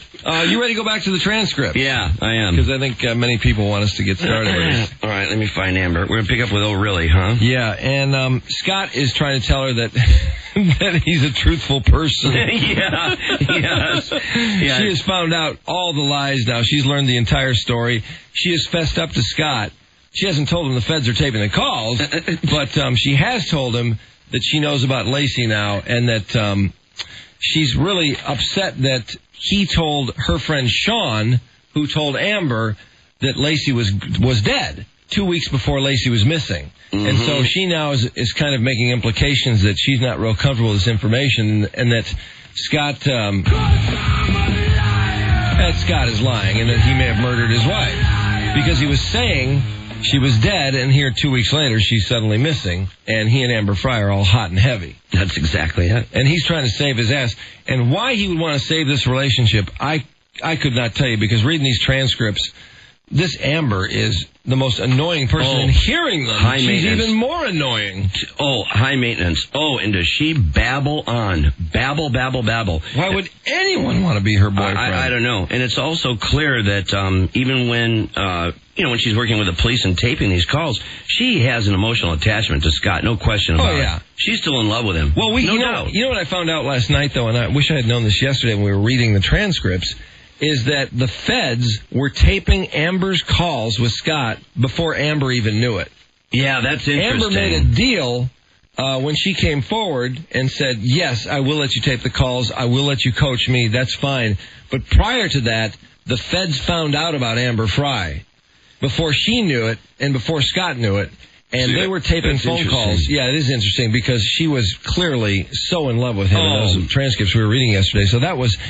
After she knew Lacey was missing, she still was clearly madly in love with Scott Peterson. Absolutely. So anyway, with that, let's pick it up. Let's go a few lines up just to start this right.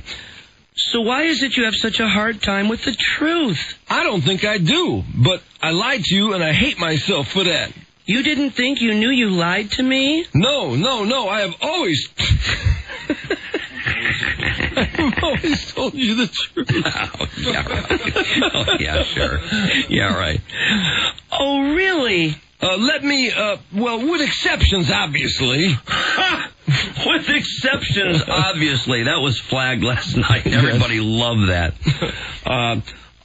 Truth with exceptions, huh? That's a new one for my book. Ooh, my book. Yeah, she's not referring to her book. No, of course she's not. Make that clear.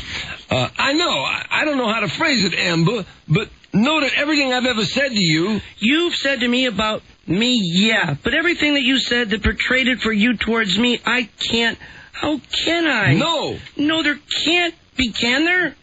There's not. That's not correct either. Really? But I lied to you about traveling and about where I am now. Well, obviously. And yes, I lied to you before that I hadn't been married. And that, you don't want to have children, that the only child you want or you could see us having is one that would be my daughter, Ayanna? If we were together, yes. What? Yes. Yes?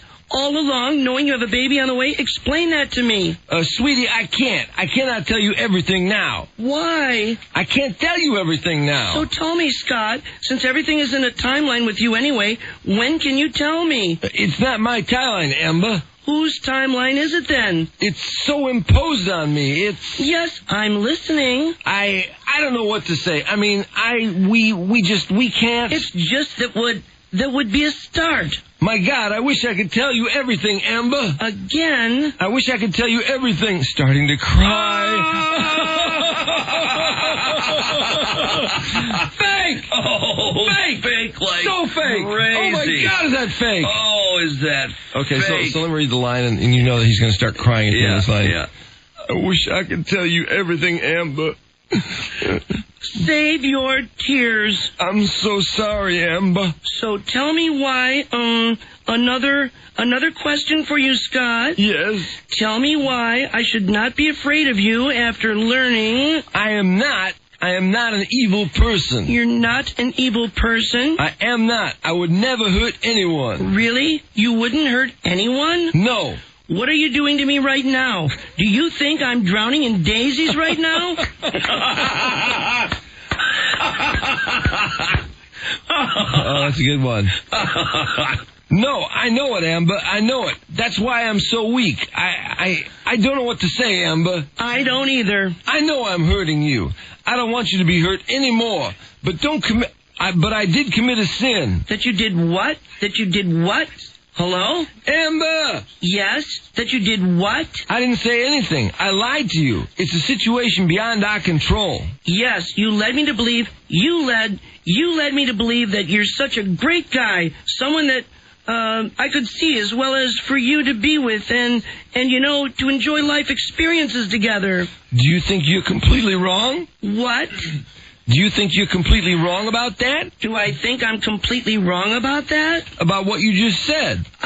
You've lost me. I know that I've lied to you. Yes. And and I destroyed everything so bad. Do you know? The situation it's so unbelievable and so painful. Yes, and you didn't expect this to be so big. Is that what you just thought? Oh, well, no big deal, just another lost woman. It would just disappear, and then you would return. Oh, my God. Though this is You would return from Europe, and you and I, of course, because you've talked about traveling. Amber, never! Oh, you didn't plan on wanting to move away with me? Isn't that what you were leading up to? And when you came back and returned, that you just hoped that I would put my trust in you, and that you would, whatever decisions you were going to make for Ayanna and I, that I could say, excuse me, that I could say yes without question? Do you remember that conversation? Because I remember it very clearly. That was just after I confronted you about Sean's knowing of your wife. Yeah.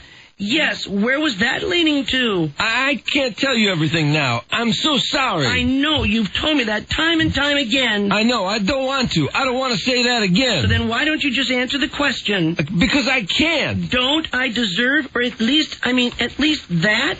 Amber, you absolutely deserve that. You absolutely deserve that. You deserve so much more, Amber. There's a but in there somewhere, isn't there, Scott? I can't right now. You know what? I came to you with my friend Dave, and you said, oh, I'm afraid for you. Should I feel that way now? Yeah.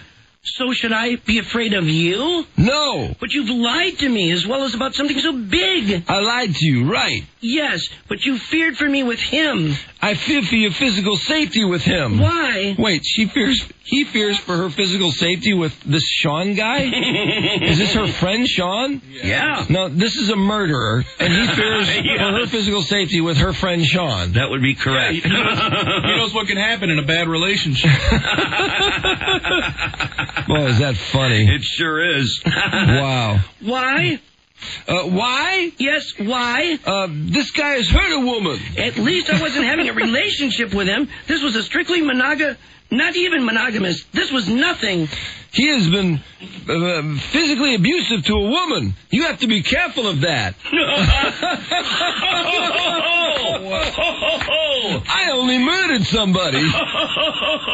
Oh, man. Do you believe that? The audacity of this guy is just amazing, isn't it? Oh, my God. That is incredible. That's absolutely amazing. Oh, but he was nobody I had a relationship with. You and I, according to you, I'm your girlfriend. Is that not correct? Yes. Do you still feel that way? I think my lies probably destroyed that. Outrageous! That your lies destroyed that? Okay, so how can you have a girlfriend when you're married? Sweetie, you don't understand everything. You don't know everything. Well, I have... All I have is time. I can listen. I won't say a word. I'm listening. Amber, are you there? Yes. Okay, what did you say? That I'm listening. What, is he a moron or something? I know or is he faking the cell phone going out thing? I'm not sure where this is going, but it's ridiculous dialogue. That I'm listening. Just tell the truth. I can't. I want to, but I can't. What's stopping you? The situation's stopping me. The situation is stopping you? Yes. That makes no sense. I'm sorry. That doesn't make sense to me, Scott. Oh, Amber, it's just... Amber. I'm here. I'm listening. Okay, yeah.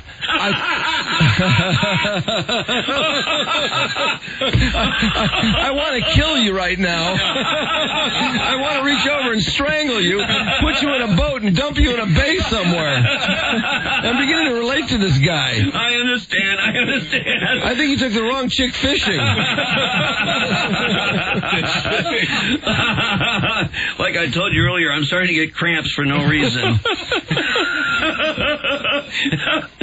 Oh, man. I don't understand your anger. I'm about to give you the silent treatment. All right. Let's see. I'm here. I'm listening. Okay, yeah. I thought I lost you. I can't say any more. Well, it can't get any worse. True. It's better than it is, than it sounds. What's better than it is? Well, the situation is terrible. Lacey is missing. Yes? We've been searching for 2 weeks for her, and have very little to go on. When was her first date missing? Christmas Eve. Really? Didn't I talk to you on Christmas Eve? I don't know. You don't know? Weren't you on a duck hunting trip with your dad? I think so. That sounds right. That sounds right. Wow. His lies are catching up to him. Good job, man. The feds are kicking ass here. Yeah, there's no question about it. Because he's told some people he was fishing. He told Lacey's family he was golfing. Because Lacey's family didn't even know he had a boat. And he must have thought, surely if I tell him I was fishing, they're going to think something's weird here. Because, as we've learned, he didn't know what kind of lures he had. He didn't have any bait. He didn't know what he was fishing for. He finally said, I was fishing for something this big. And he held his hands about 8 to 10 inches apart. Yeah. Well, he told Lacey's family because they knew this sudden fishing trip that Lacey had never told them about would make no sense. So he told them he was golfing. Now, it turns out maybe Amber, he must have told her Christmas Eve that he was duck hunting with his dad. But the feds are obviously helping her no question. with an earpiece here. Yeah, no doubt about it. Duck hunting trip? Yeah, that sounds You don't right. know? You were on a duck hunting trip with your dad? I think so. That sounds right. Really? You know... And that was a lie when I talked to you and told you I was duck hunting. Yeah, obviously. Amber, I am so sorry I lied to you. Obviously, you just caught yourself in it, right?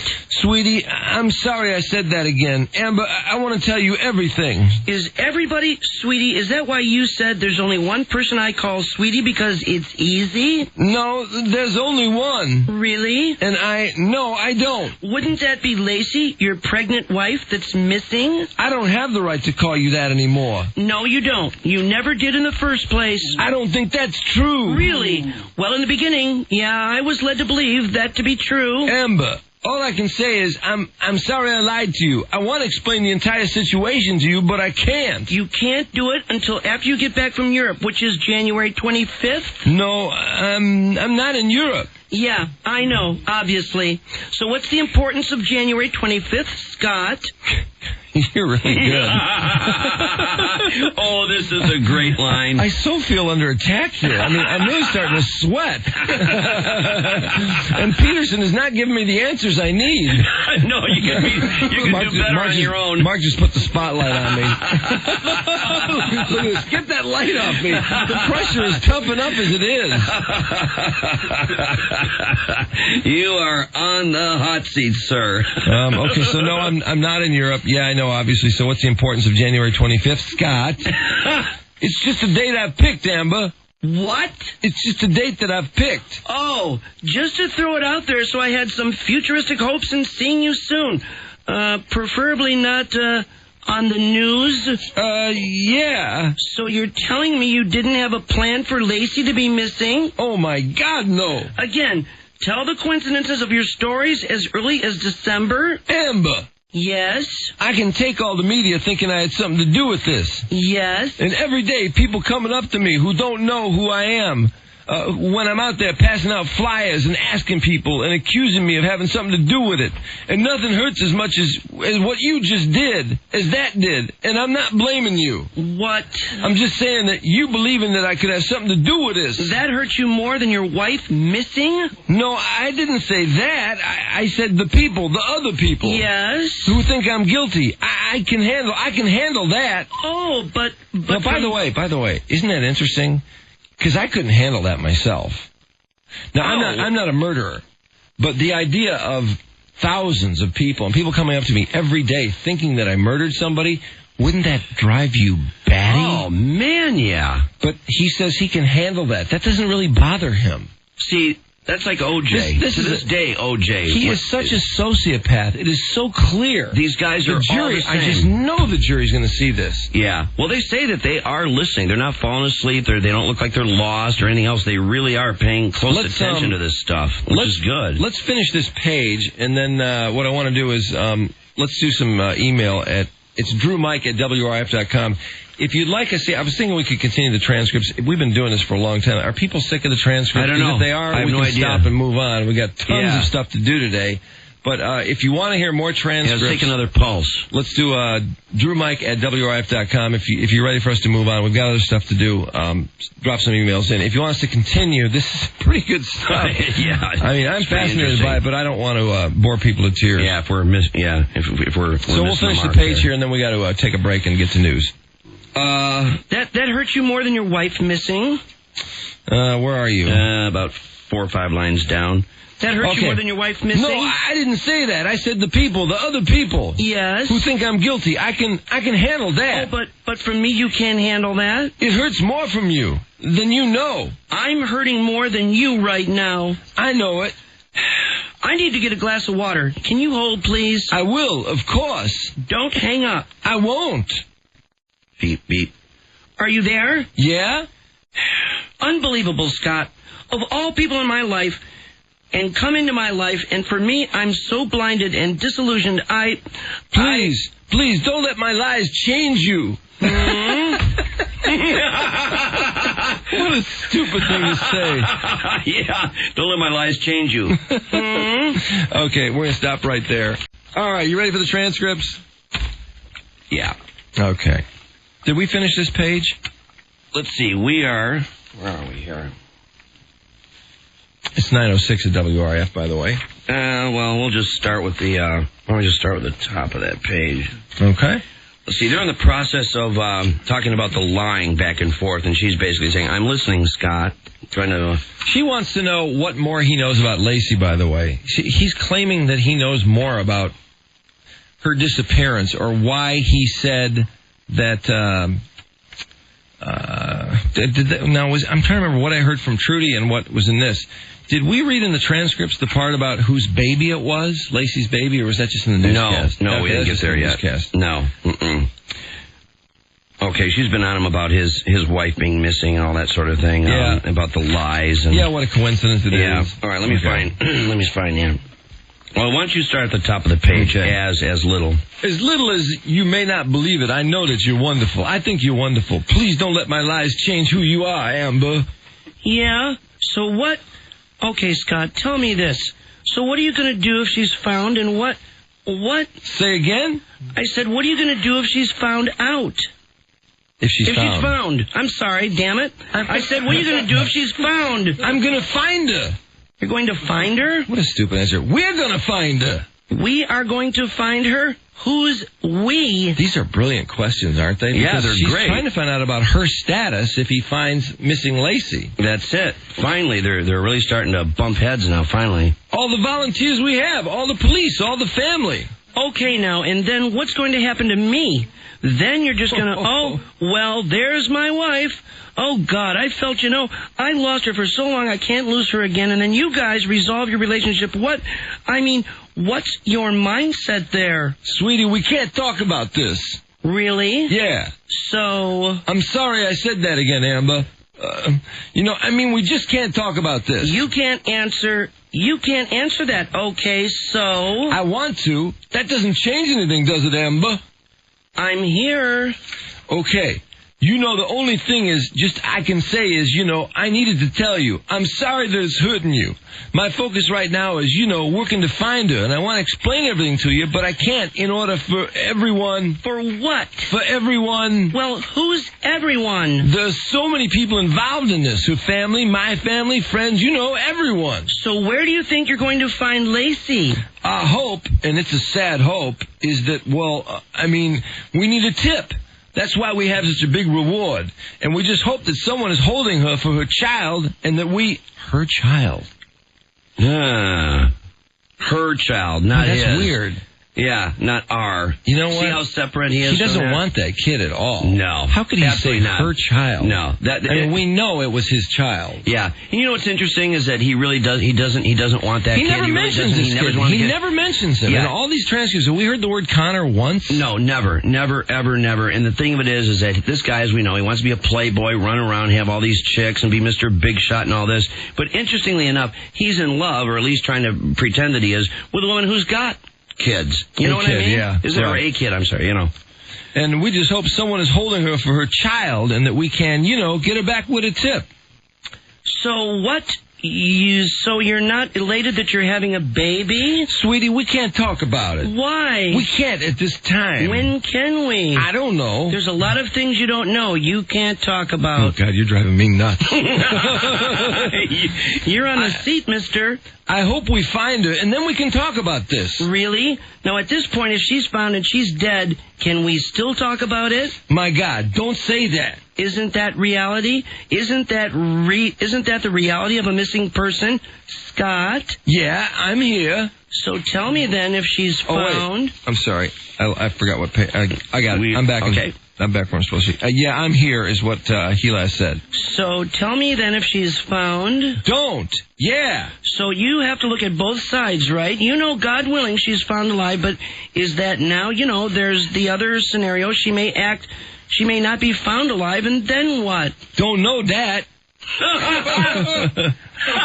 So then you want to presume whatever it is in your head of a fantasy about you and I? I don't think, my God, if that happens, yes, all our questions are answered, and then we can find the bastards that did it, and that's the one resolution it is. Okay, so Oh, wait a second. Can you believe that? Yeah. How do you like that? He's basically saying all our questions are answered. In other words, everything is cool, you and I are together, and then we find the bastards that did it.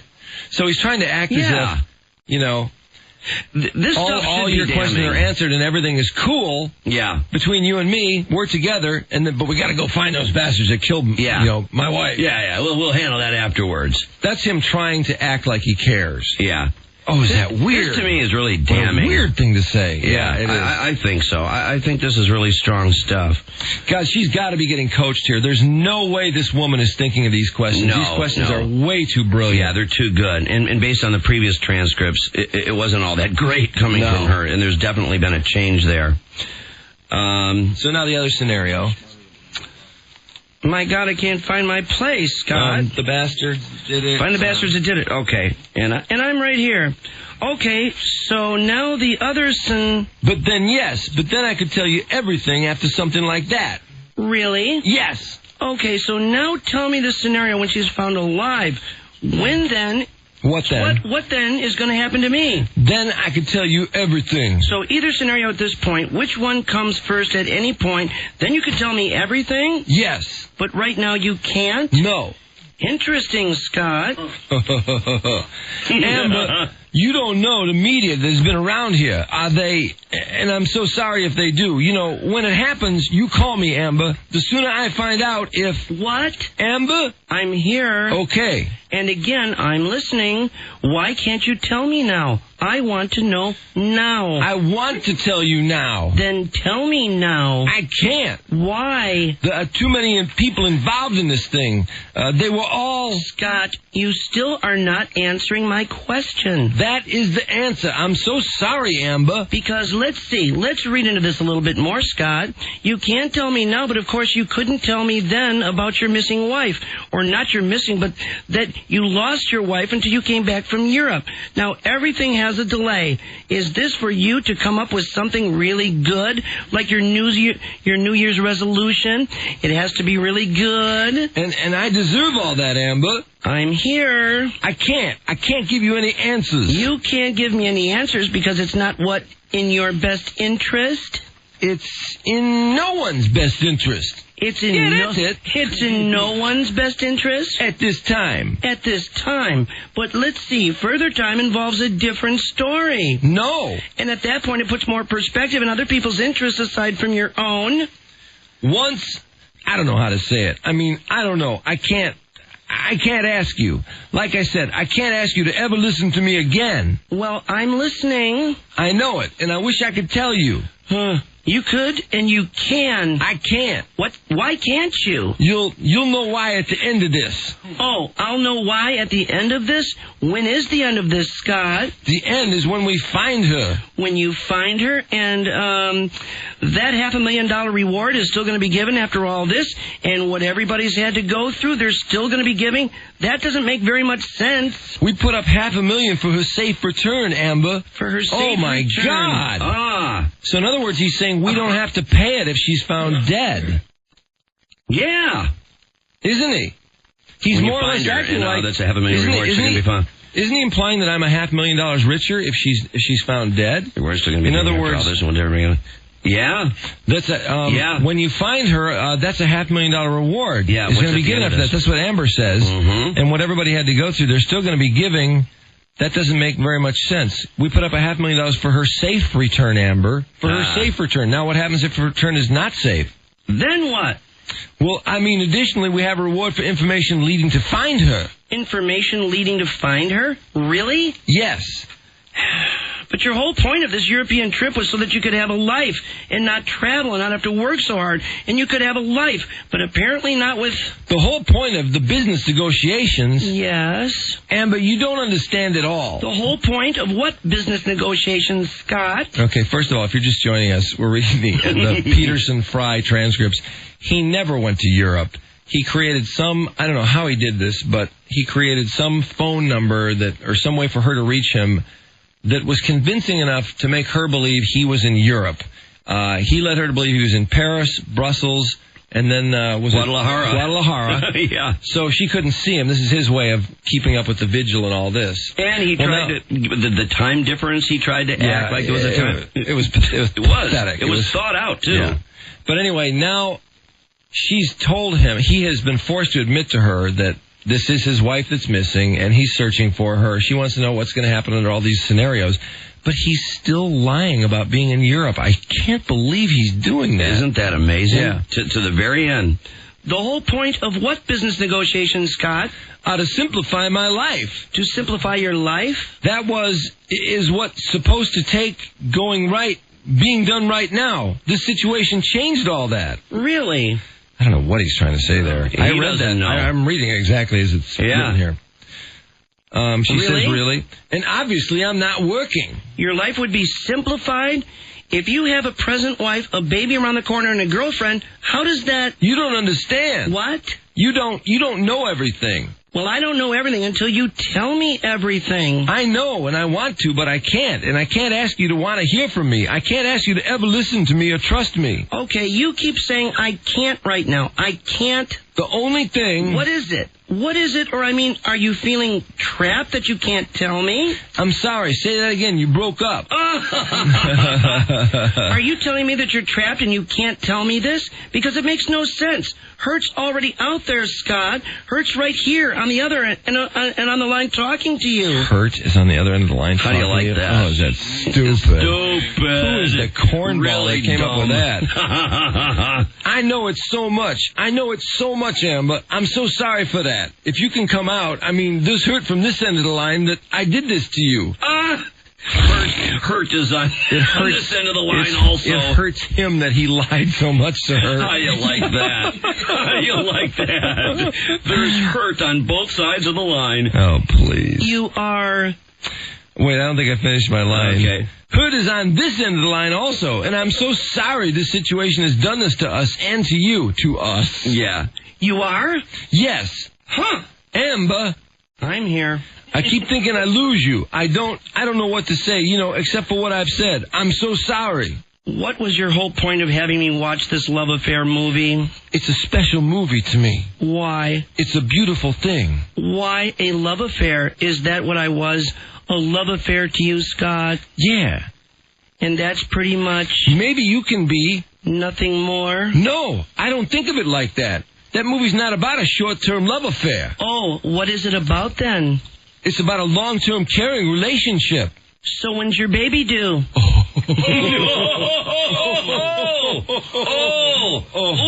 Brilliant. Brilliant.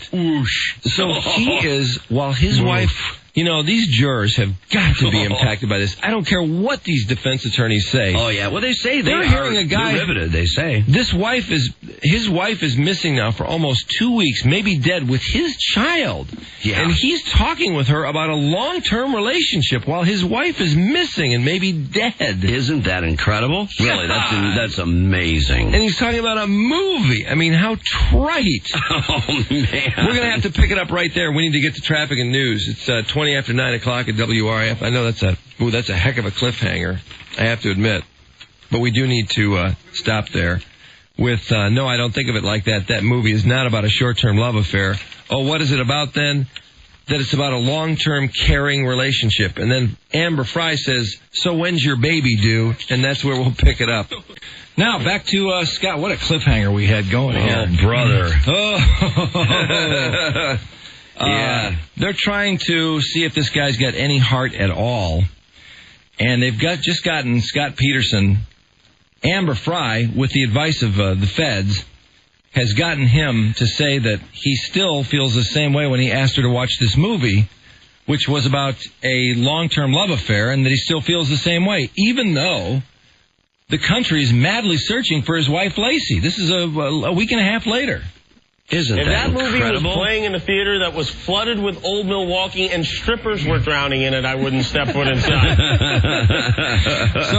So then he says that is about a long-term caring relationship, and he agrees that he still feels the same way. Amazingly, he says that. Well, he's looking for Lacey, supposedly.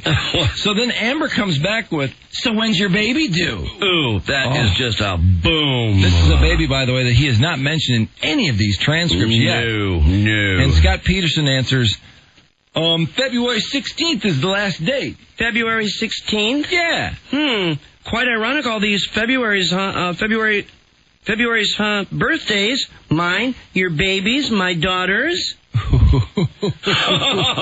Ooh. Yeah. So you only want to have one child, in which case, assuming we're together, it would be Ayanna's, and it would be your own when you had a child on the way. How can you say that? Baby, you don't know everything. I know. What does she not know? Yeah, what is he talking about here? Does she not know that the baby's dead, which he knows? And if he knows that, how does he know that? Yeah, really, how would he know that? This, I promise you,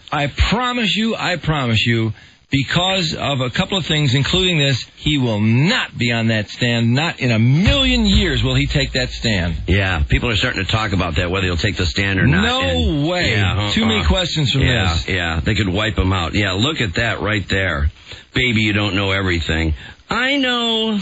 I'm so sorry I want to tell you everything. I can't. And I'm sorry I have to keep saying that. I am, but... So when, again, Scott, is this baby yours? I can't. What? I keep calling you honey and sweetie, and I know you don't want me to do that. So is this baby yours? I cannot tell you everything. You can't tell me everything? That's a simple yes or no. Amber, honestly, to protect everyone, I can't tell you everything. You know...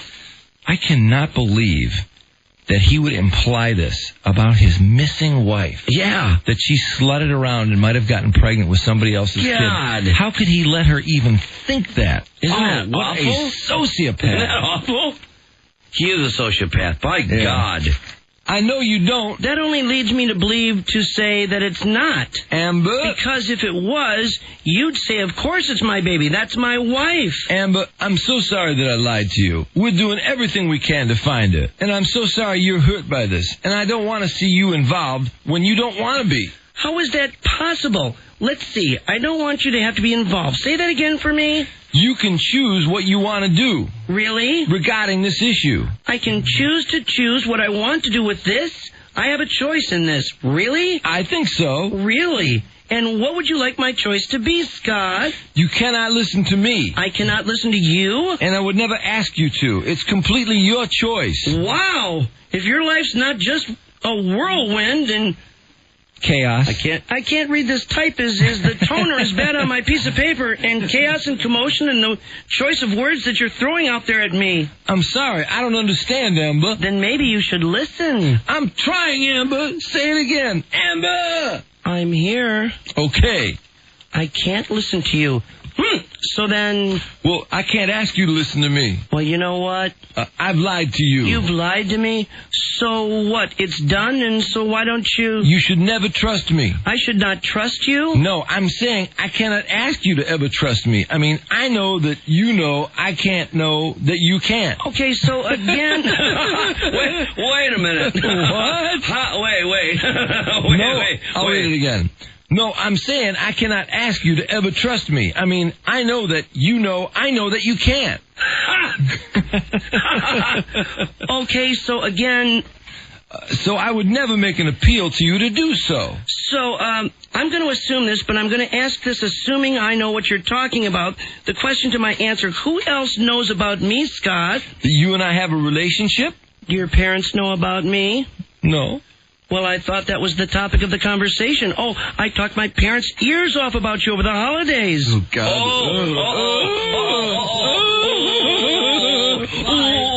You took the wrong girl on the boat. He took the wrong girl on the boat. He took the wrong girl on the boat. Sorry. Nasty. I mean, I feel like I'm Scott Peterson reading this, and it's like every time these come at me, it's like, Oh, man. Okay, so I talked my parents' ears off about you over the holidays. I mean, you know these chicks that do this. Oh, I mean, you know how that goes. Absolutely. Well, that trip didn't happen. Oh, that trip didn't happen. You know, I'm led to believe and question about other things that had happened, Scott. I understand that you can never trust me or believe me. I'm so sorry for that. I have a hard time believing that, Scott. I know. I don't know what to say. I mean... Well, so, Scott... I know you probably can't even believe that I'm sorry that this has happened, that I lied to you. I'm going to tell you again, and this is worthy advice. Never apologize to someone on the phone. What should I have done? What should you have done? I mean, I wanted to come down there. But let's back that up. You're a 30-year-old man. What should I have done? I wanted to come down there, Amber. A 30-year-old man, married, with a baby on the way, assuming a new relationship with another woman. Amber, I think the answers to my questions, I should come down there. Oh, you should have come down there, and at that point, shouldn't I have been afraid of you? Had I caught wind of anything before then? You have no reason to fear me. I have no reason to fear you. No, I think you know me well enough to know that. If I knew you well enough, I would have known you lied. Inaudible, probably swearing here. What a line. What a line. Oh, you know it. If I knew you well enough, I would have known you lied. If I knew you well enough... I would never hurt anybody. I know... Meanwhile, he just brutally murdered this woman. Well, not only that, he's just suggested that his wife is having a kid, possibly by another man. Good God. His missing wife. Jesus. I would never hurt anybody. I know I hurt you by lying to you, and I know the situation hurts you. You've got to know that physically I could never hurt anyone. So what do you think all the people would think then when I'm found out about? What's that? I said, what do you think all the people are going to think when I'm found out about? I mean, it's bound to happen. It's your choice. No. You know what, Scott? You say it's my choice. I'm not the only one you showed your relationship with me to. Yeah? And how about, right? Yeah? And you didn't keep our relationship private? No, I did not. You know, I don't know, but what is the truth of this matter? Did he tell anyone about her? I bet he didn't. I doubt it. I haven't heard about that he did. I bet he didn't tell one person about her. Probably not. And you didn't keep our relationship private? No, I did not. Am I right? Yeah. Didn't Sean tell you before, Scott, how small a world we live in? Yeah. And did you not think they'd find out? Yeah. Yes? No, I don't know what I'm saying yes to right now. Just saying yes to agree? I'm saying yes. I remember when she told me it's a small world. So again, when she said... And yes, it's a small world. And again, when she said, Amber's been through enough. If you're not serious about having a relationship with her, please don't call her. Why did you call me? Yeah, I remember her saying that. Why? I wish I could tell you everything now. Oh, again, here we go back to I wish I could tell you everything. I don't have another answer than that. Well, maybe if I give you a good day or so, you'll come up with something good, huh?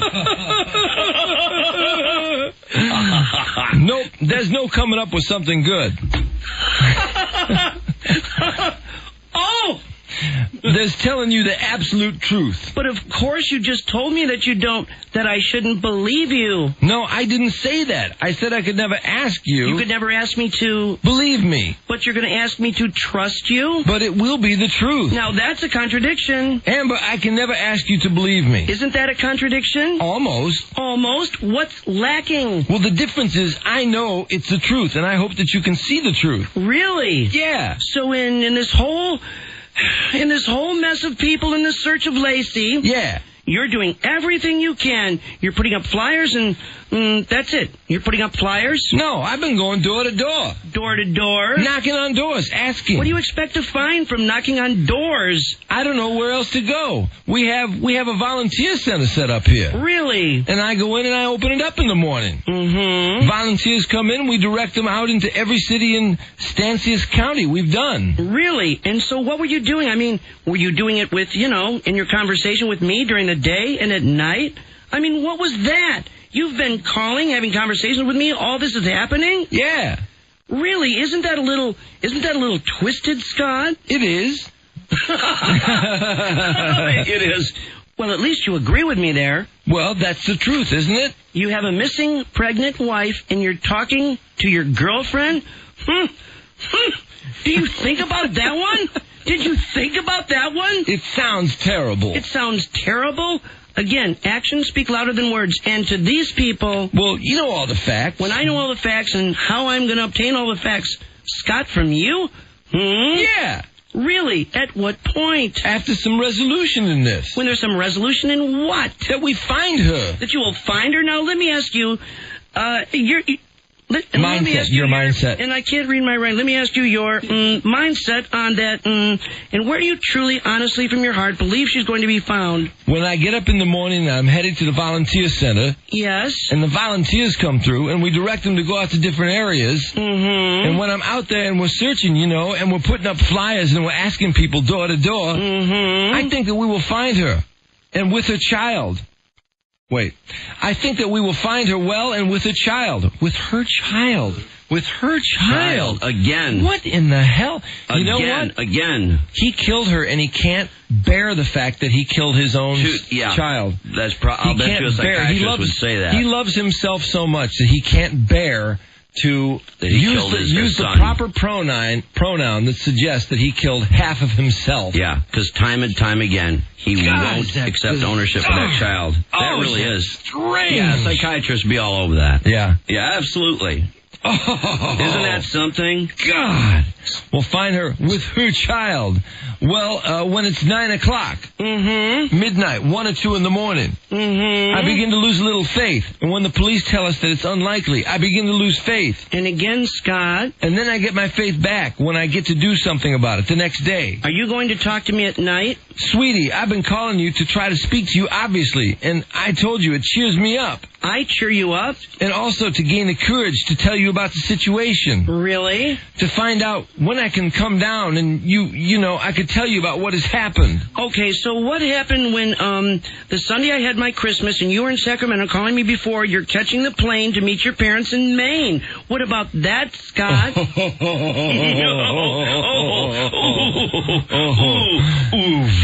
Yeah, Scott told her he was going to Maine to have Christmas with his parents, which, of course, the real plan was he was going to Sharon Rocha's for Christmas. Well, Christmas Eve, he and Lacey were going to Sharon Rocha's. And then Christmas Day, obviously, they were going to spend with, I would imagine, the Rocha family. but he told his parents don't even live in Maine. They live in San Diego. But he told Amber that he went to Maine over Christmas. That was why he couldn't see her. This is the problem with guys having affairs. The holidays are a terrible problem. I mean, every guy that's having a serious affair, I mean, the greatest thing in the world that could happen to a guy having an affair is they would just eliminate all holidays. Let's finish this page and we have to do our final break. That's very true. I never thought about that. That's so right on. That is so right on. What about that, Scott? It sounds awfully twisted. Doesn't it, though? Doesn't it seem... But those times, I needed to hear your voice. Why? Positive energy, I guess. Positive energy? At that time, that was the 22nd. You said she was missing when? The 24th. 24th? That's the end of the page. God, I hate to stop there. I know. She's got him right there. She's wailing on him. Looks like a pretty good cliffhanger. She wailed on him. Yeah, it's a good one. She's got him. She's got him in a headlock. Okay. We have to take this break. This is our last break, though. It's 9:57 at 101 WRIF Detroit, and we'll jump off this cliff when we get to it. What's our break here? 6 minutes? Yes. Sir. Okay, we're back in 6. Drew and Mike.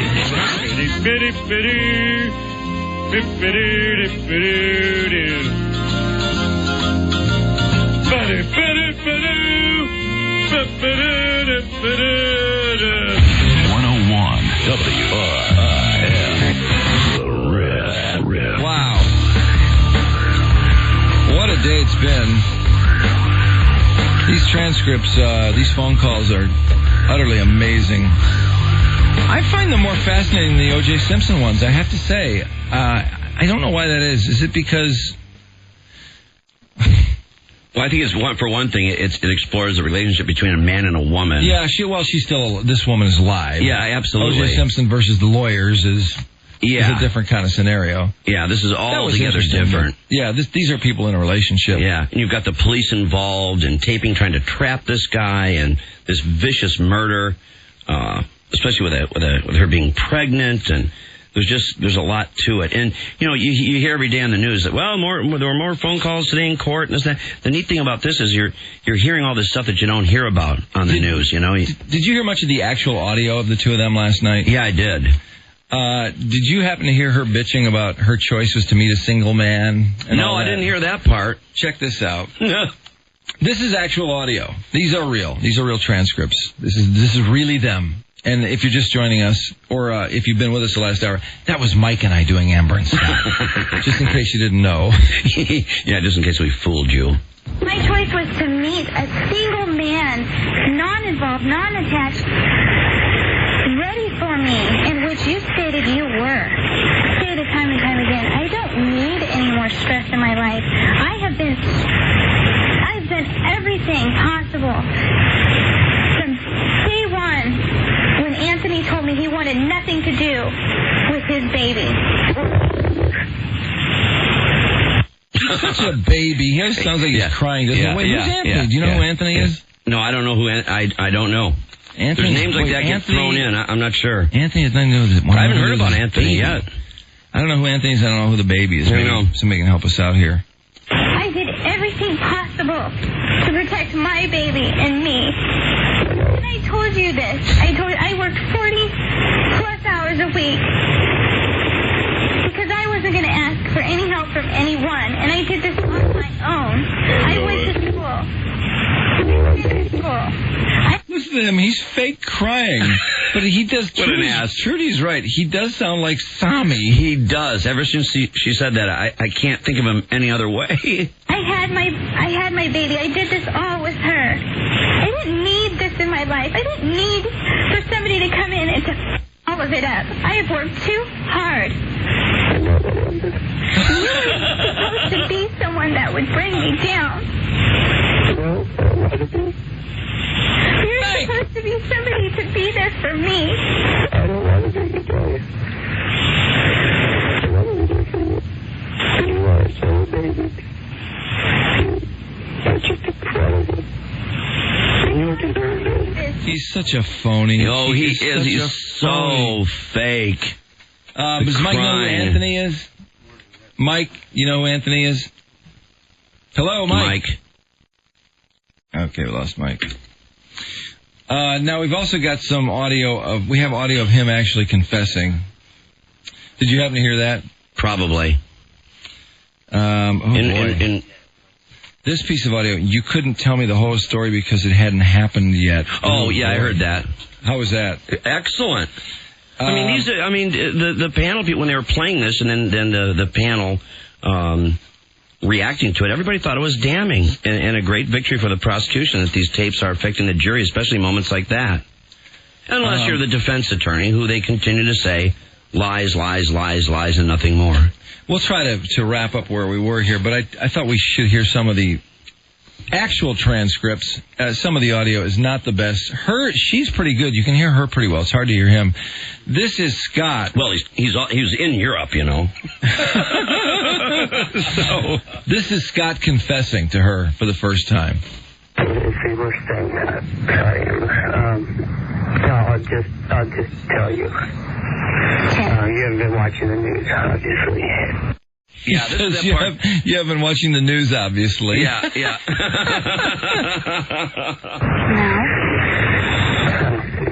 I have not been traveling during the last couple of weeks.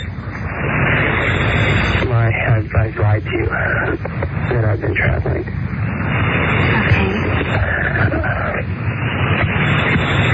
The girl I'm married to, her name is Lacey.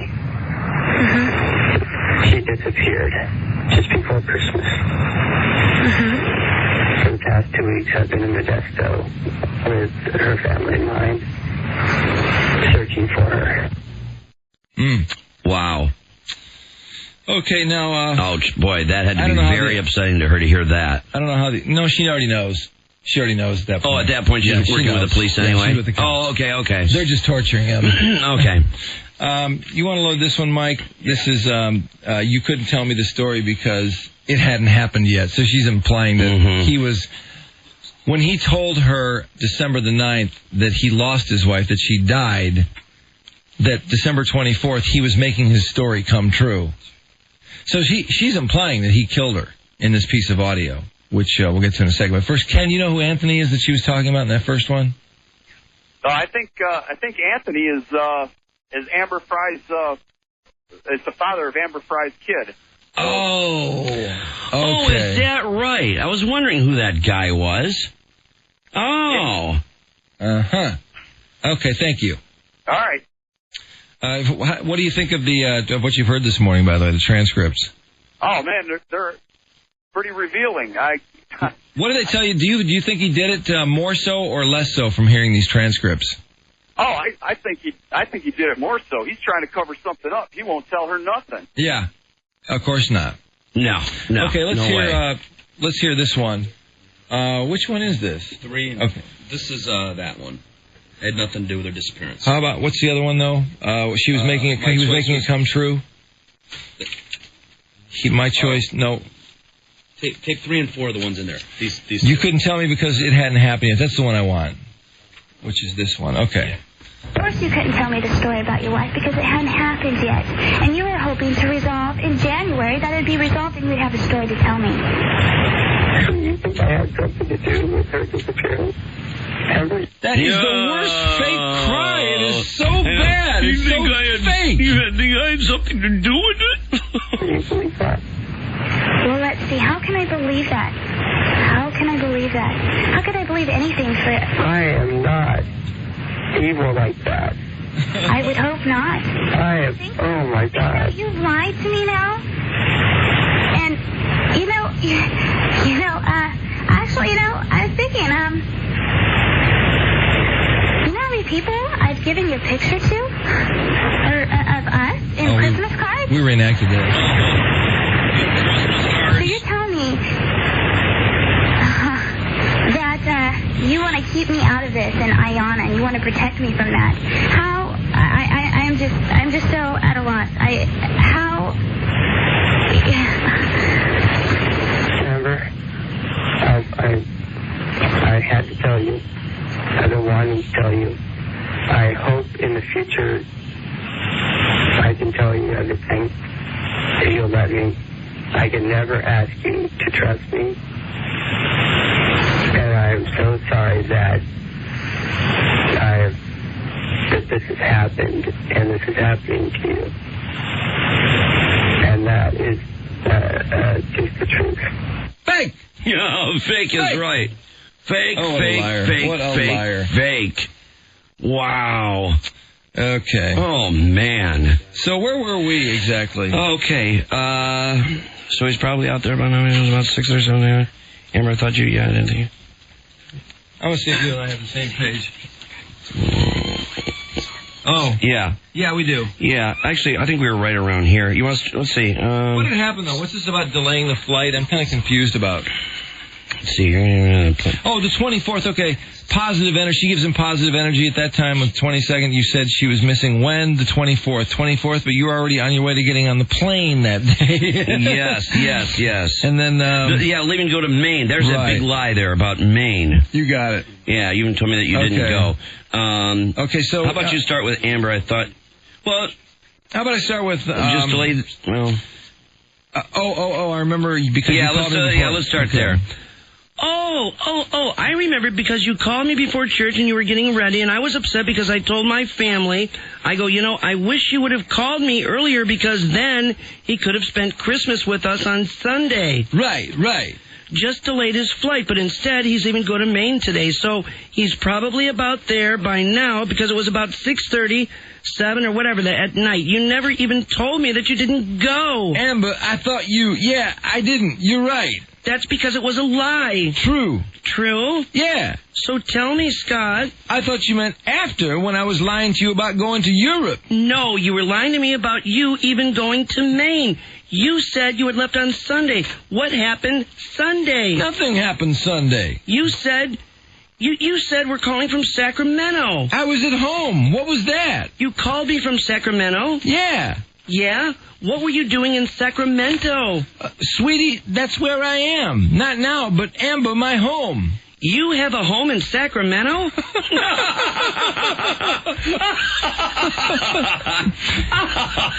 Amber, I can't... love this kind of stuff. This is amazing. I love this. It's one thing. Just when she thinks she's heard it all. Not in the least. Boy, the feds are amazing, though, the way they have her sort of... just kind of spool him into his own lies. Yeah, it's fascinating. You have a home in Sacramento? Amber, I can't tell you, or I don't want to go through that again. How many other of me are there? There's none.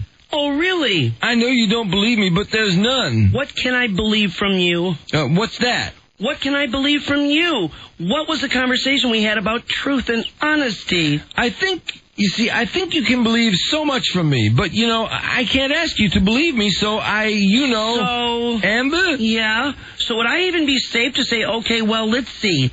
And I know you've never said this, but you've indicated so many other things that I could assume, possibly that she's missing because you love me, right? Amber, she's missing because someone abducted her. Somebody abducted her? That's what we think happened. Really? Yeah, she would not run off. Okay. Somebody took her. So I'm still such at a loss of where I fit into ever having a future with you. This future you speak of, that puzzles me, and I'd like an answer. Well, do you want me to say it again? Yes. I can't. I'm sure it has something to do with her disappearance. No, my God, no, please don't. You asking me, please don't? Please don't say that. Then tell me different, because at this point I have... It is. I had nothing to do with her disappearance. He starts to cry. So why can't you answer a question about you and I? I can take that from anyone else but you. You know what? I've already asked you this. Save your tears. You can't answer my questions with you and I. It has nothing to do with Lacey. Well, apparently to some point maybe, but why can't you answer a question about you and I?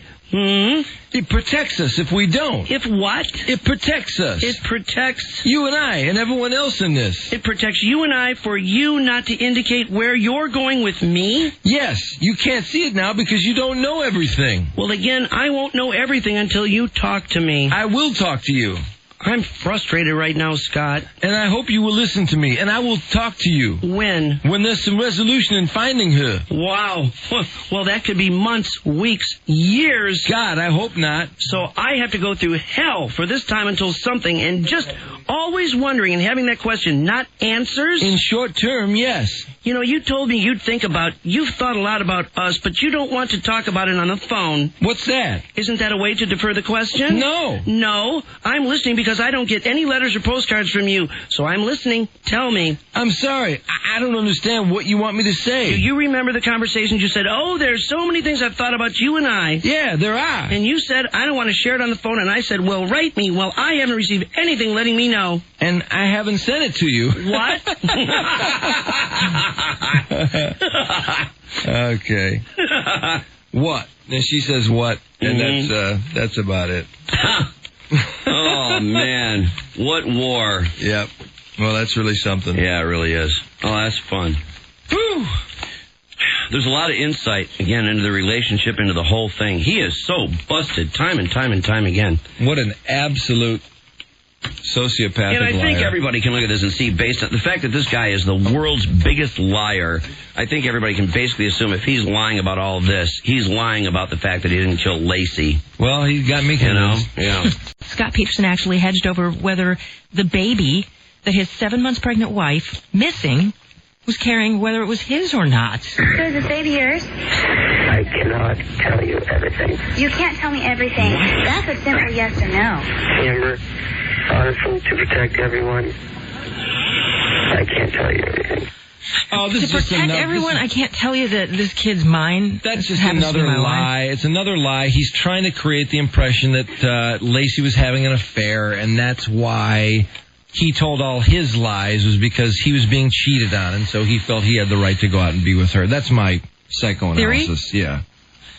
Well, I thought it was pretty bizarre. She's in tears, furiously insisting. How upsetting that must be to Sharon Rocha to hear him say something. I know. Can you imagine? Oh, and he sounds like Sami doing it, too. He I does. can't tell you anything. He's pushing his voice. Did you hear that there was stuff in that transcript yesterday when they were playing the tapes? The jury, well, not so much the jury, but the courtroom was just loaded with laughter. Oh, because I know. some of the things that Peterson was saying were so ridiculous. And amidst all this laughter was Sharon Rocha, Lacey's mother. Sobbing. And Amber's mother as well. Yes, sobbing. Yeah. As these people laughed at the transcripts. Right. Because it was so outrageously a lie. Frey, in tears, furiously insisting he was her dream man. You were supposed to be someone that would bring me down. You're supposed to be somebody to be there for me. Listen to that fake cry of his.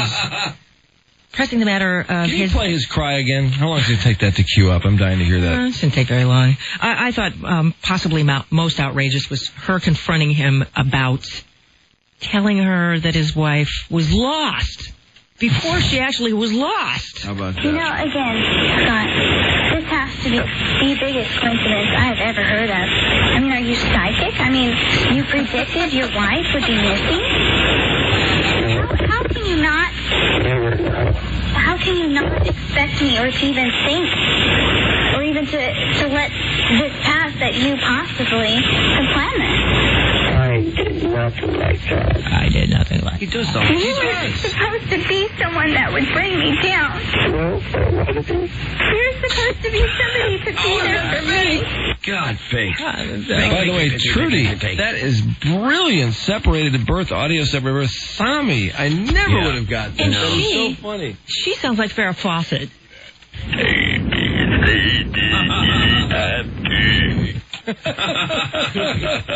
do that. I can't do that. I'd go to jail. You want to give yourself up, get this over with? I can't do that. Because I go to jail. Wasn't that just one of the dumbest things that ever happened around here? Yes. Did you want to hear Sami, his first... I dumped you. I didn't get it all the way out. Trudy just swore. I had to dump Trudy. Jeez, you got it out. Is the baby yours? I cannot tell you everything. You can't tell me everything. That's a simple yes or no. Amber, honestly, to protect everyone, I can't tell you everything. I can't tell you anything.